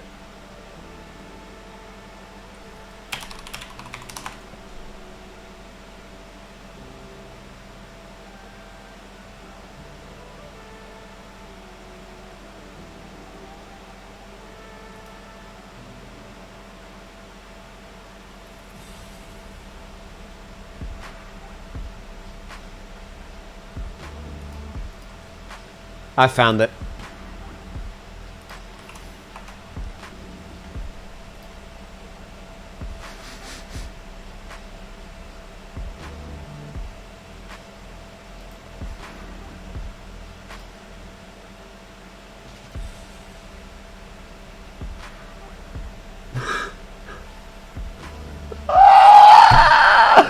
Of course, this guy. This guy is the biggest tool in the scene, man. This guy is by far the biggest tool. Oh my god, man.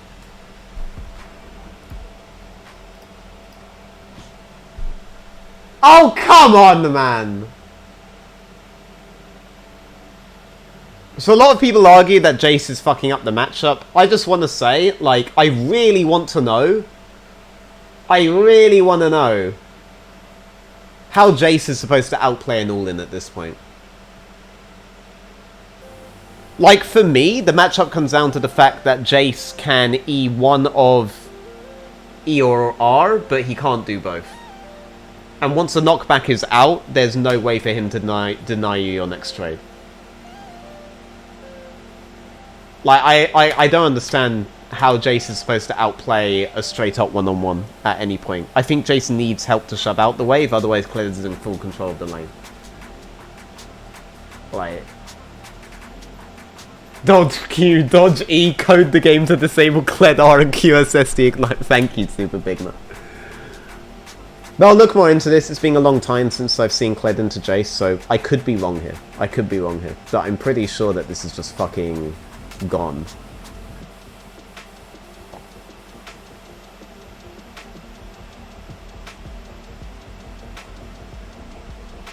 Alright, I'm not allowed to haze over in a VOD review, so we've absolutely boned the fuck out of Jace. We have full 3-man in mid, well, 4-man in mid, kind of. Like, Varus gets to move mid, and Sivir doesn't. Sivir has to absorb the wave. So, you have effectively 4 here and 1 here. What you can do here is escort Kled's wave in while Kled goes mid to bot. But we have to do that, because Kled's just going to delete Chasey from the map. So Kled is going to crash this, shove mid, go bot. Either way, they have full priority on the next Drake and full priority on enemy jungle right now. So Drake's not up.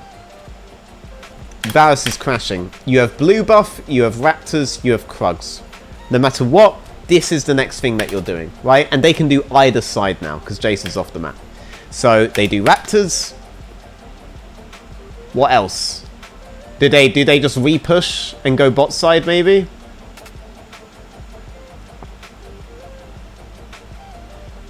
Okay, so they The fact that Maokai Haim are completely here allows Cassio to shove in mid again.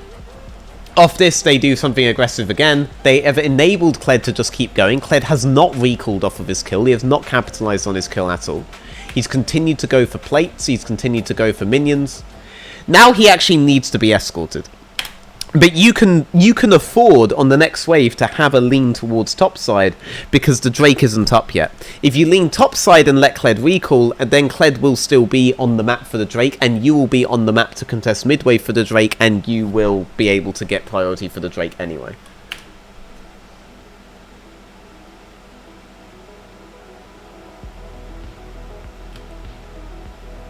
But you can't put yourself in lane states where all-ins aren't possible unless you can win an extended trade. Like, to bounce the wave, you will necessarily have to fight Kled at some point.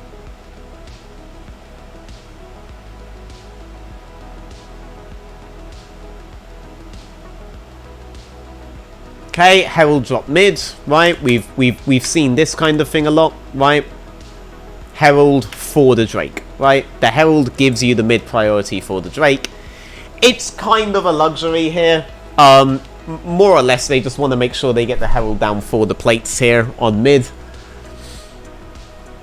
Like, it's not going to take mid tower, and they're going to take mid tower eventually regardless. That's nice. Caps is greeding for that last plate. You can see how much he wants it. Kled is not going to be mid into bot on time. That, like, the timing is way too far off, alright? So, this is the point where he still easily could have been, right? He greeds for another. You could escort him out now.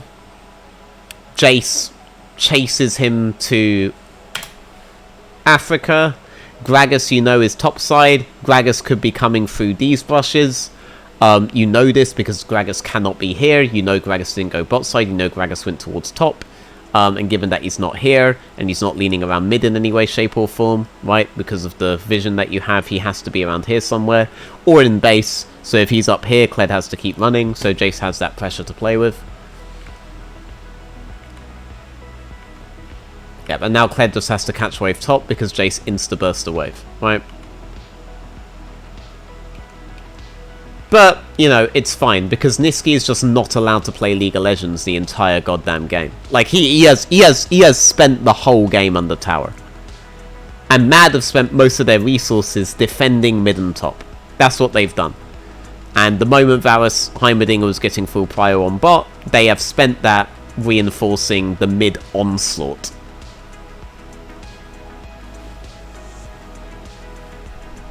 Right, got the last plate. Remember, leans towards topside into recall at the same time as Kled is shoving.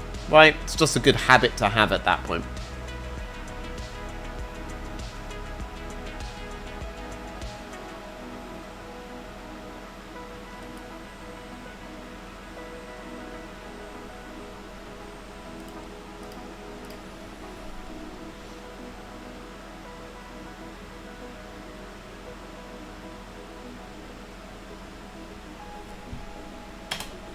They have a free rotation bot, but what's the problem with that? They have a free rotation, right? Cassio recalls first, right? Well, doesn't recall first, recalls second, right? But Niski is on the map while Cassio is off the map, off of a crash, right? So, Ash Victor, they get the shove in, they get to lean wherever they want. What's the obvious problem with that? What's the obvious problem? Kled's wave top is fine for Kled. Kled can just decide not to do anything about the wave top, and he'll still get it eventually. And no one is even bot lane, so there's nothing to do. No Drake, no objectives, nothing. The most they could maybe do with this is invade topside camps. But they don't have enough information to do that, Gragas isn't in a good position to do that, and Kled will lean in, and Jace can't join the play. So you could maybe help Jace escort out top, right, into a crash, but then you have to go back mid for push, and then the enemy will be contesting, so you'll never get those topside camps.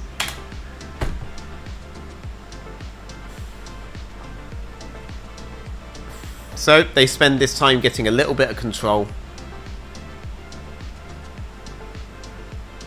But there's no play available.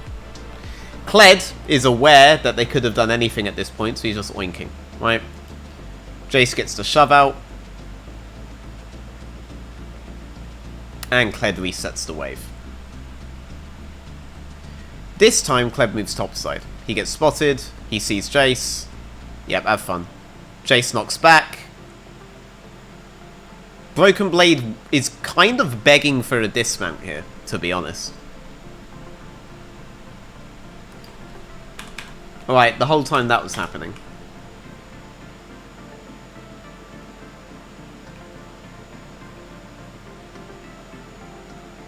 Mid is just perma reset.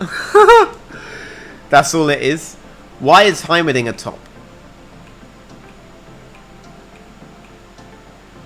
Bot is on the wave reset. Varus is only last hitting. Varus actually got the full shove in. No? He must have. At this point. Let's see. No, he's last hitting.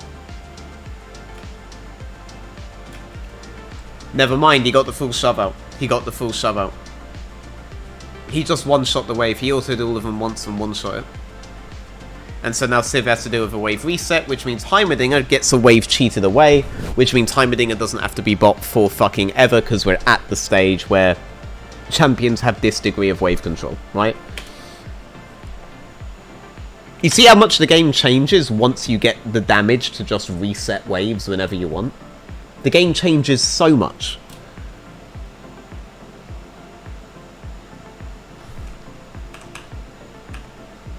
Alright, cast off the wave reset, moves topside. Niski cannot because there's zero control topside for him, and Heimerdinger is first before him because the Ashe spent time getting bot side control, even though Herald's coming up next. And even though the camps that you want to be defending are Gragas's topside camps.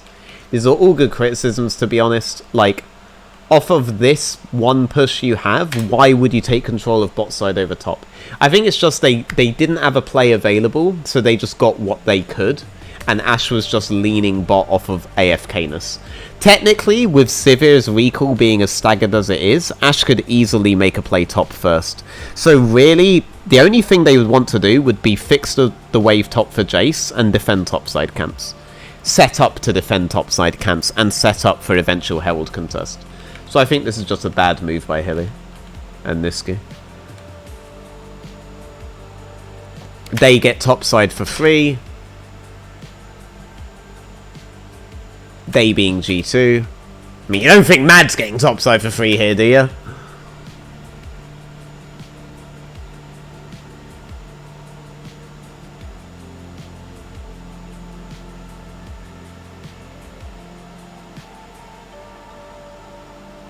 Lows.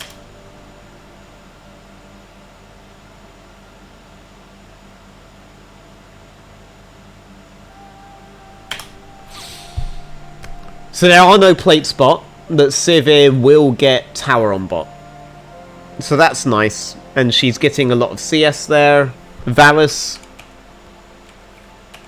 Once he reset the bot wave here, he took the long route that we've talked about frequently, right? Where you don't want the enemy to get a repeat play on you. He knows Ashe could be going bot like here, right? Into firing an arrow. So we've talked about this as an option that teams just don't like to take. Vitality being one of those teams, right? Why not just send your ADC to mid and shift everyone top, right? Like, that's the play to do. Then you're playing 2 lanes for 2 lanes or 1 lane, right? Because Jace doesn't get to play top lane anymore, so you're getting a very even share of XP across your entire team here, right? Let them have bot, you know? Now, given that Ashe didn't go bot, it becomes 2 for 2. But it could easily, right, if Ashe showed bot, just become a 2 lanes for 1 lane scenario, where G2 are playing mid, G2 are playing top, and Sivir Ashe are playing bot. Because you would be able to shift someone from G2 side into mid, or they have to play as if it's shifted like that, right? And as a result, Victor would have to oink under tower again, maybe even just get dived off of this top, right? So by sending Hilly mid here, they get to play 2 for 2. This all matters way more to me than the mechanics of how any of this shit was executed. I don't give a shit. Argue amongst it yourselves. Right.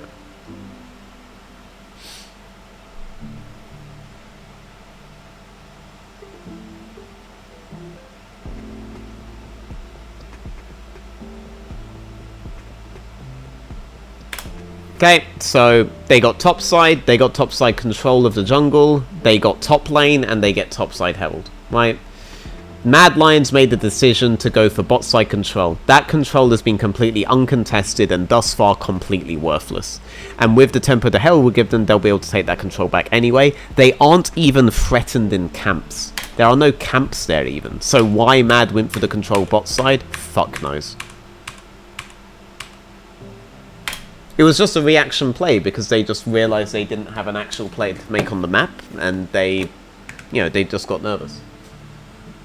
It's really obvious here what they should have done, but like on stage, it can feel different when you're that anxious, you know?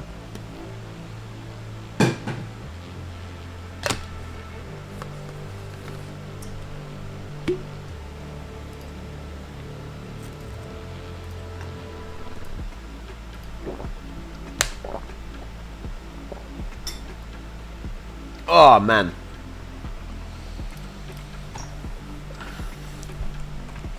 See, a bunch of you guys who were talking are still here, I just checked.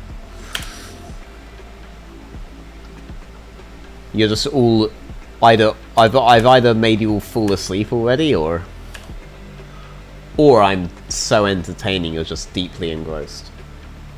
I don't watch other regions, so I have no idea about the teams that they're about to face, so I can't comment on whether G2 wins Worlds or MSI and Worlds.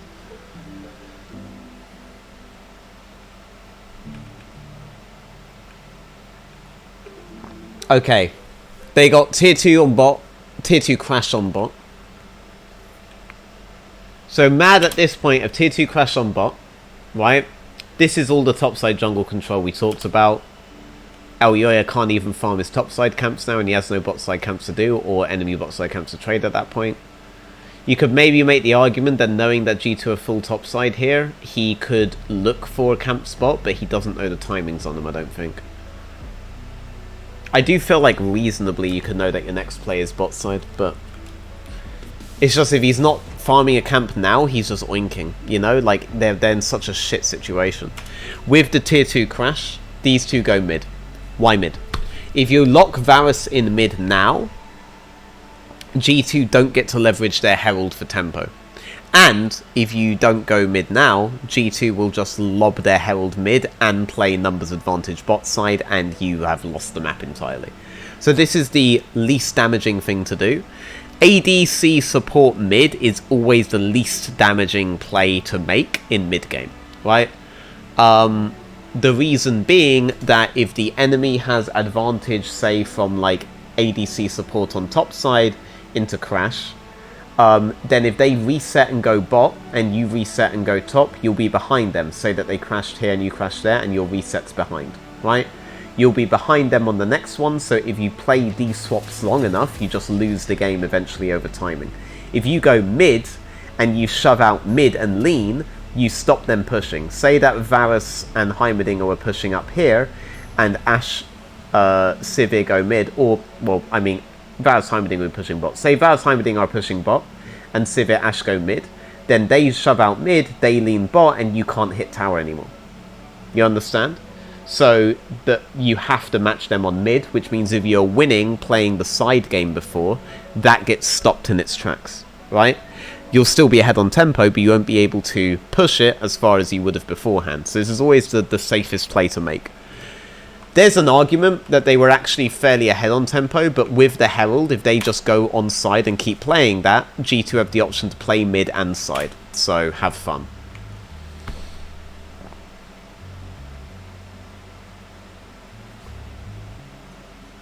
Is it just lost no matter what Mad does due to comp diff? That's why I'm really surprised that people voted for these games for me to VOD review.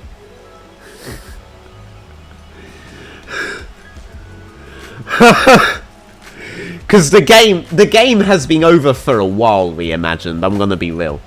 But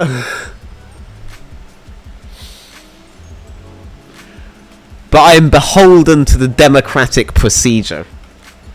So, I'm VOD reviewing this game on stream.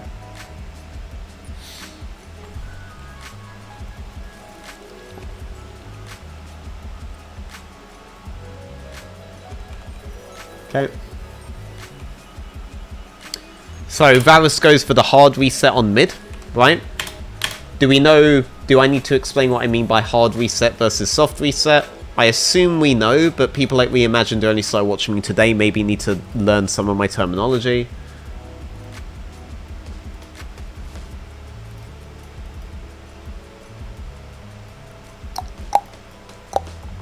So anyone on YouTube who is not used to hearing me talk random bullshit about children's video games, when you get into this basic state of play in the game, which is normally where we are at in mid-game, right? Mid-game, late-game as well. Wave 1 meets here, Wave 2 meets here. Not Wave 1, 2 like fucking LS says. But fucking red wave, blue wave, they both meet in the middle. You now have a decision. Do you want to push the wave now, or do you want to let the wave push into you? We have talked for a while about how now either side can just reset the wave. This is not a case of do you want to be on a bad wave or a good wave.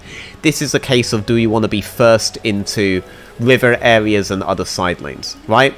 If you decide to let the enemy push first, that is a soft reset, because you will then clear the wave under tower, right? Maybe even under tier 2, right?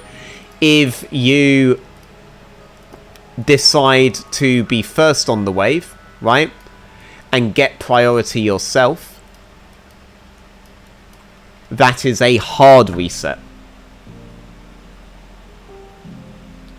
Now, Uzi was basically as dominant as he was because he went for soft resets on champions like Twitch until he had the items to win team fights. And he was the only AD carry doing that. Sven keeps throwing games because he only knows a hard reset exists. That's why I call it Sven syndrome. Varus is going for a hard reset. Why is he going for a hard reset? It's because Heimerdinger has access to river, Maokai has access to river, they have wards all up the enemy's arses, and they know that there is no way that if he does this, the enemy's going to appear here or here and sissy fist him, right? If they could sissy fist him, which is a very technical term, then it would be really int for him to do this. It would be very int for Kazi to do this, because for all he knows, you have fucking Heim here, Maokai here, Kled here, all ready to the moment he launches one auto attack on the wave, the millisecond the animation of the auto attack begins. You know? So, Varus gets hard resets, and Sivir has to settle for soft resets, but this means Varus will be first on any side lane plays right now.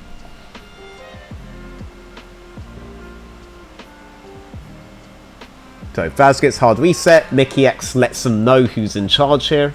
Varus leans towards Mickey X to enable the domination of Michael X. Yeah, let him know. Let him know! Yeah, this ain't the first BO5 you lost to Mickey. It won't be the last. Let him know. This is the stage where G2 just kind of lets them know until they win the game. The name is Uzi. The name is Uzi. Wait, there was a fucking video about this.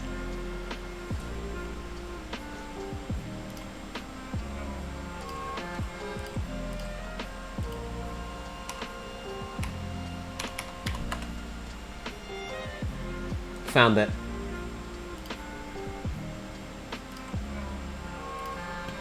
It is Uzi.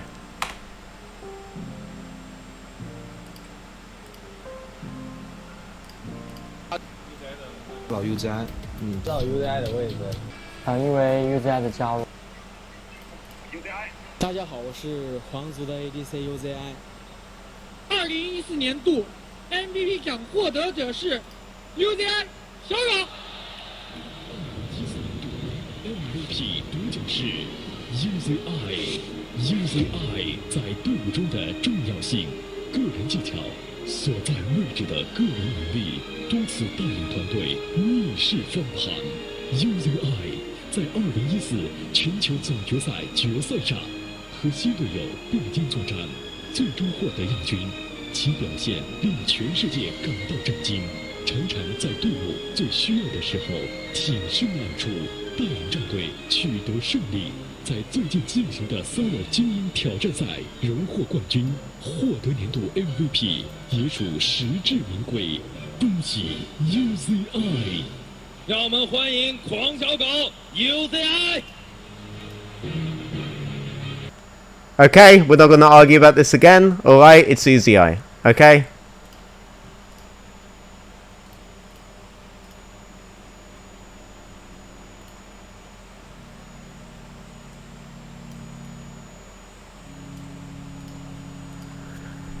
You have been pronouncing it wrong your whole life.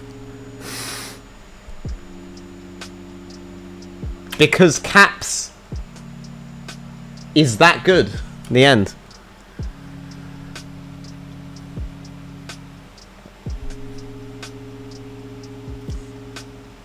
Okay, so yeah, so kind of simple for G2. The mid game is very easy for G2, okay? They are ahead. The enemy has prevented them from continuing their snowball on sides, though Varus did initiate on mid first, and they just essentially locked him there. If they can free Varus to go side, it's easier for them to take out turrets, right? Did want a cast swap here, but do you really need to do that as G2? You have Drake coming up in how long? 1 minute 10. So you could just maintain this and then shift Kled into mid, shift everyone to bot and play for Drake. And you have Baron up in 3 minutes. And Baron is our signal for late game, right? Why not just play for that, right? You're chilling right now, so just let them know if your opportunity to get a pick, get it. The game is quite simple. For Mad Lions, the game becomes we need to make a pick on them in an isolated scenario. Can you make a pick on Kled? We've gone over that. Can you make a pick on Varisheimer? We've gone over that. Can you make a pick on Cassio? Now that one is somewhat easier than others if you can get an angle. Can you get an angle? Probably not, because they have prior on all lanes right now. Yeah, so it's very difficult.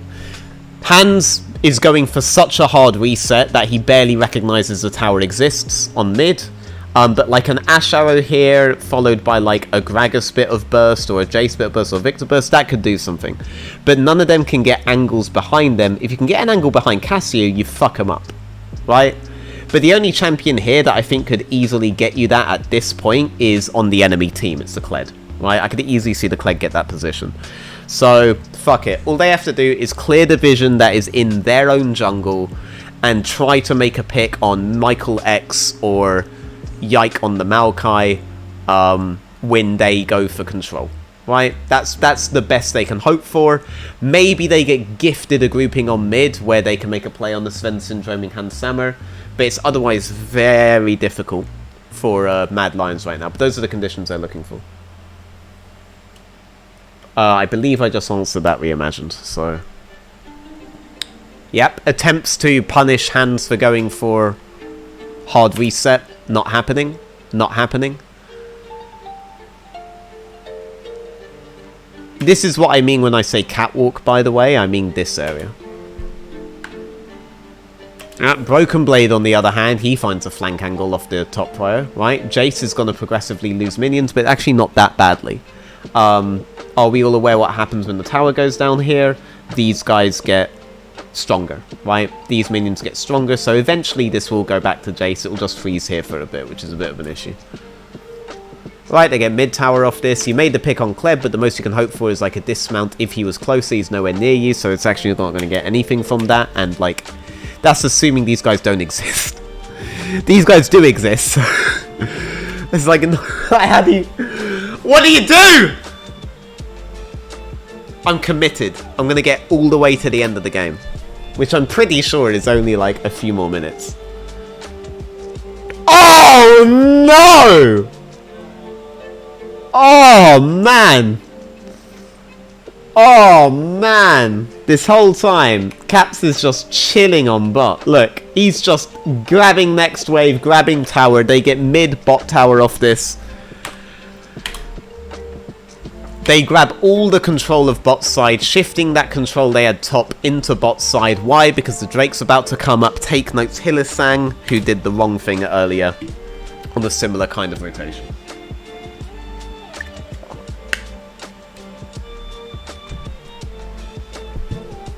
I mean, if Gragas doesn't appear there, if Ashe doesn't appear there, I do think Kled goes for a burst on Sivir. So, they're shoved in. Tower is obviously something they would like to get, but again, Herald for what? Herald for Drake. G2, they never have a wasted Herald. Boom, Herald for Drake. Now, if they get kills here in a tower, they're not gonna hate it. But if the enemy hard contests them, their exit move is this. Victor is here. Is there a way that Victor can win the map up here? Is there any way at all? No. The answer is no. There's like no fucking way, right?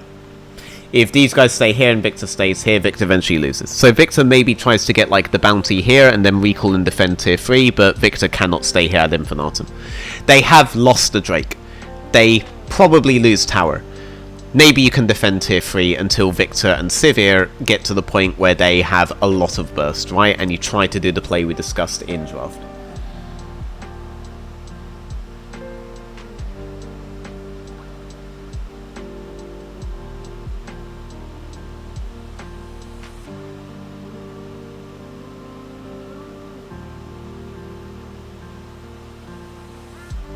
I did miss doing these, but my throat is reminding me partly why I don't do them anymore.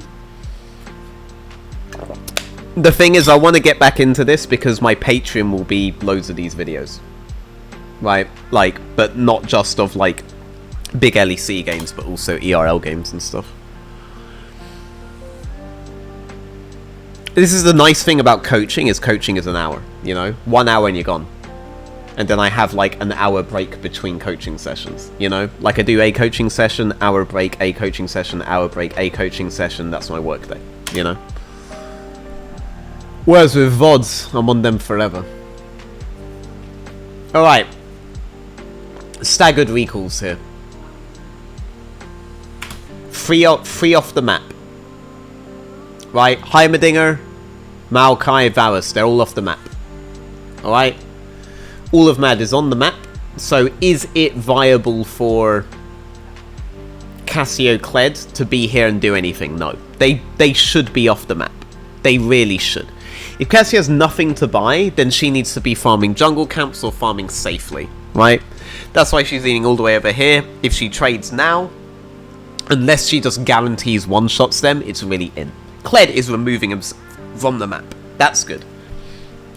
The biggest thing that will isolate you will be these staggered recalls, right? So this is the window where Mad Lions could maybe do something, but Ashe doesn't have arrow, right? It's on cooldown. Gragas isn't in position, right? Katsuo has one form of disengagement. You could at least burn summoners here, you know? There's a window. You'd prefer these guys not to be on the map at all. Yeah. Ultimately, it can't turn into anything because of the aforementioned lack of ultimates and lack of position, right?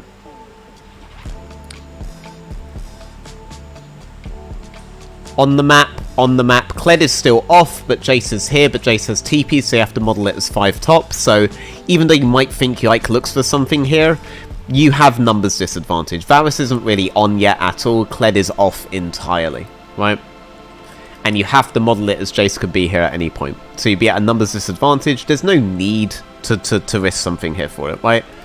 In 1 minute, late game objective, the Baron comes up, and then after that, the very late game objective will come into play in 5 minutes time, which will be the Soul and the Elder Drake, right? If you're mad coaching staff, what do you take away from this game? I mean, if I'm mad, I feel like the emotion would cloud my judgment.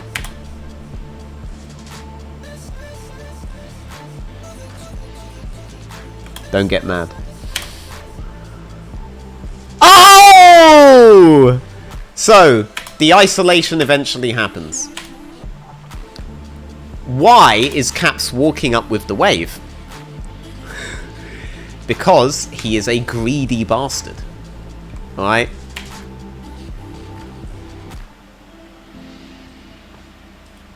There's no need, right? You're going for soft resets. Alright? You are going to win out on midsection, so you're going to be able to fix the wave top. And the whole team will lean topside to play for top, so you will fix this wave because the Baron's coming up. There's no need to fix it now. Right? So this is just greediness. But this does lead to an isolation. Now, do you remember the Kled thing we talked about earlier? The assassin thing we talked about earlier? Moving up into the brush, knowing that they have to come up with the wave, right? They're in the brush, waiting for the burst, knowing they can come up with the wave. Right? If he doesn't come up with the wave, well then you shove in the wave and you have kind of level of control of topside here and a possible entrance into the fight. So either way, it's good to be in the brush. You don't lose anything. It has turned into an opportunity. Caps going right here is so cringe, actually! Why? Elyoya was recalled because there was, like, Caps was safe, no? Moving up like that. Oh my god, man. That's a flash out. That's the best they could have hoped for. And it won't turn into a kill. We want to talk about isolations. Kazi is isolated on the side here in a 2v1. Michael X has stopwatch, I assume. Oh no! Oh, the look at the auto, man. Look at the auto. Look. Oh no.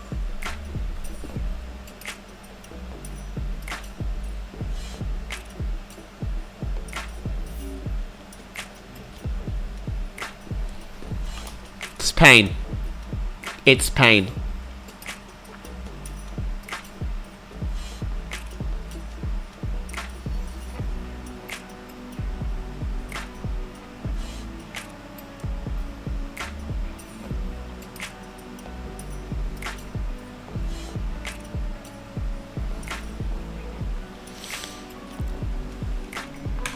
Okay, so a series of isolations here.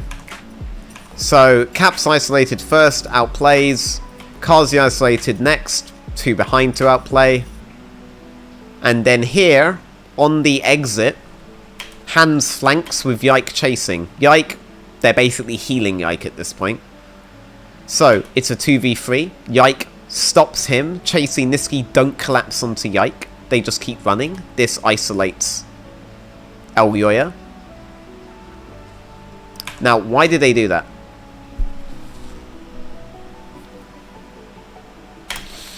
So, my immediate thought is Kled Hazard. They know Heimerdinger's coming. So, if Kled R plus Heimerdinger, if you end up in an extended fight against Hansama here, and he can extend it with this and this, and Yike can easily extend it, then these guys will be zooming in on Kled R really fast. Niski also has no mana, so it's basically a 2v2. You collapse on Yike here, he will extend until they come in. Yeah, there's no real way, so they have to just abandon Elyoya to his fate. They have to. They have to. Yeah, I mean, you can't beat Cobra Kai tier players. It's not possible. Cobra Kai never dies.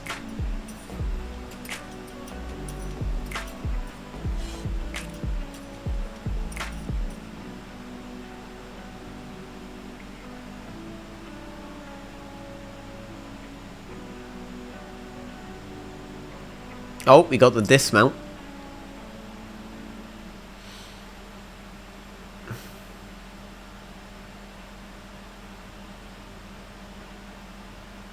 I need to hear the replay of this, actually. I need to hear. Wasn't enough to lock down Caps. You can see how there's this brief window where Caps is able to flash away to safety. The knockup and the barrel, it comes out.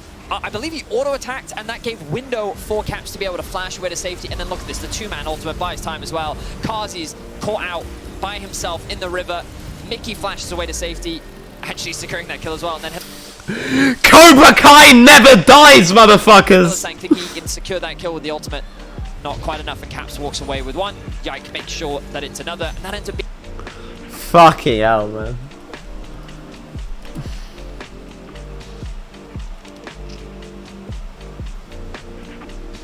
AA was for maximum damage. Yeah, no, he shouldn't have AA'd there. If he AA'd there, he shouldn't have AA'd there. And then Caps dies.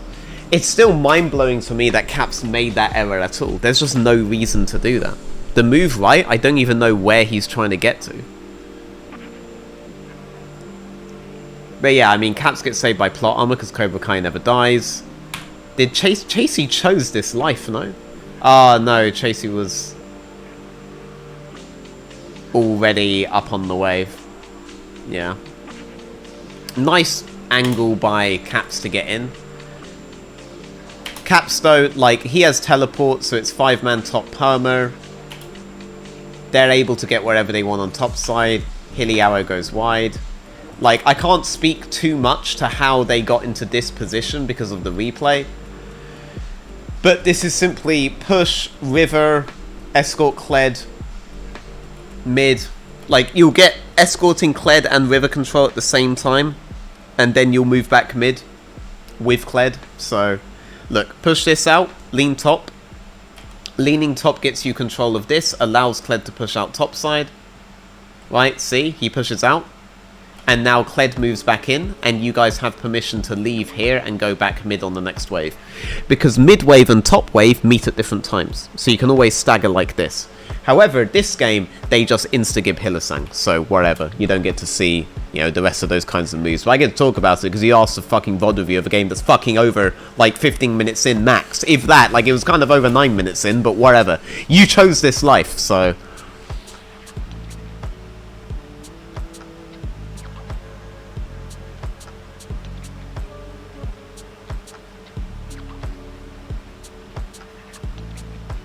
Game is a bit lost. Do I have permission to skip to game 2? They win on next push, no? Like, the juggle that we're seeing here is kind of how you want late game to go. Like, this juggle is kind of what you want, right? You want your teleport on bot side to maintain man advantage top, and you juggle mid, into side, back into mid, back into side, back into mid, right? And as you juggle to side off mid, you get control, right? And eventually the enemy either contests you while you're ahead, in which case you win, or the enemy lets you get Baron, in which case you win, right? One of the two will eventually happen. So that's the juggle you want. It happened on, like, first pass because you're against Hylissang, so whatever.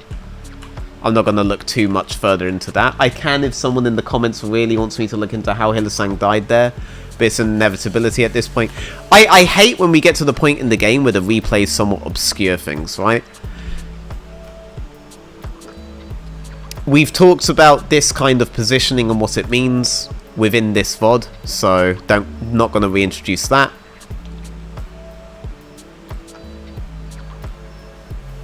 Man, he really wants it. And he knew he could get it because these guys are flanking. So yeah, so he can actually chase, and he just has to hold Chasey there.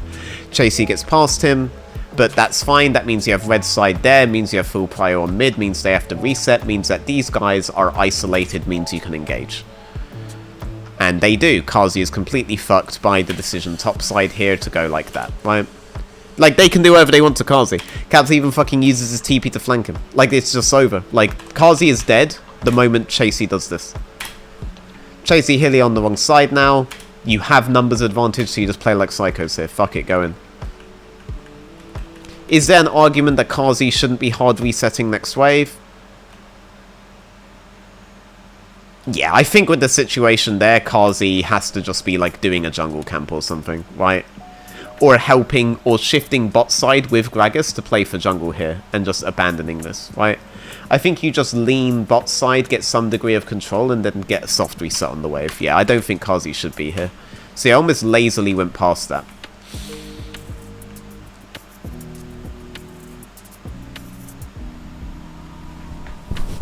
Well, I'm trying to break it down in, like, fundamental terms, right? So that you can learn something from this VOD, theoretically.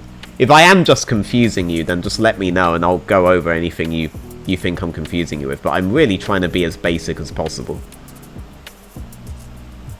Just I don't think you have to choose between being basic or being in depth, you know? What do you think are the best answers into Gragas mid? Anything ranged. So Talia was obviously a really good answer into Gragas mid, which we'll get into later.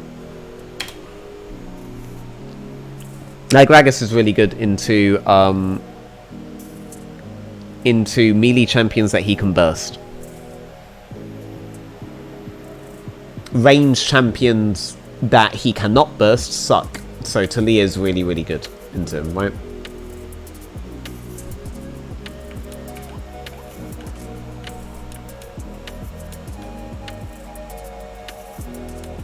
Cool. I mean, do we want to, like, look at the last fight at all, I guess?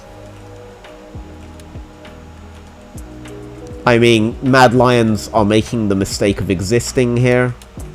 How is Hilly already chunked? Alright, it's just all off this fight. So yeah, so they get Soul. They set up here. They look for the pick on Hands. This isn't even on a reset, but it's because he went for the pick on Hilly. So now they know he can't disengage, so they zoom at him, but EU moves away. Niski's now burned his chokehold thing out of greed. Like, that was just a really greedy play there. Like, he just wants it. Like, Niski just desperately wants a fucking kill right now. Like, please, for the love of fucking fuck, man! Is probably what he's going through right now. Yeah, wherever. Just expose the game and the end. Alright, cool. I'm gonna make some tea and then we'll do game 2.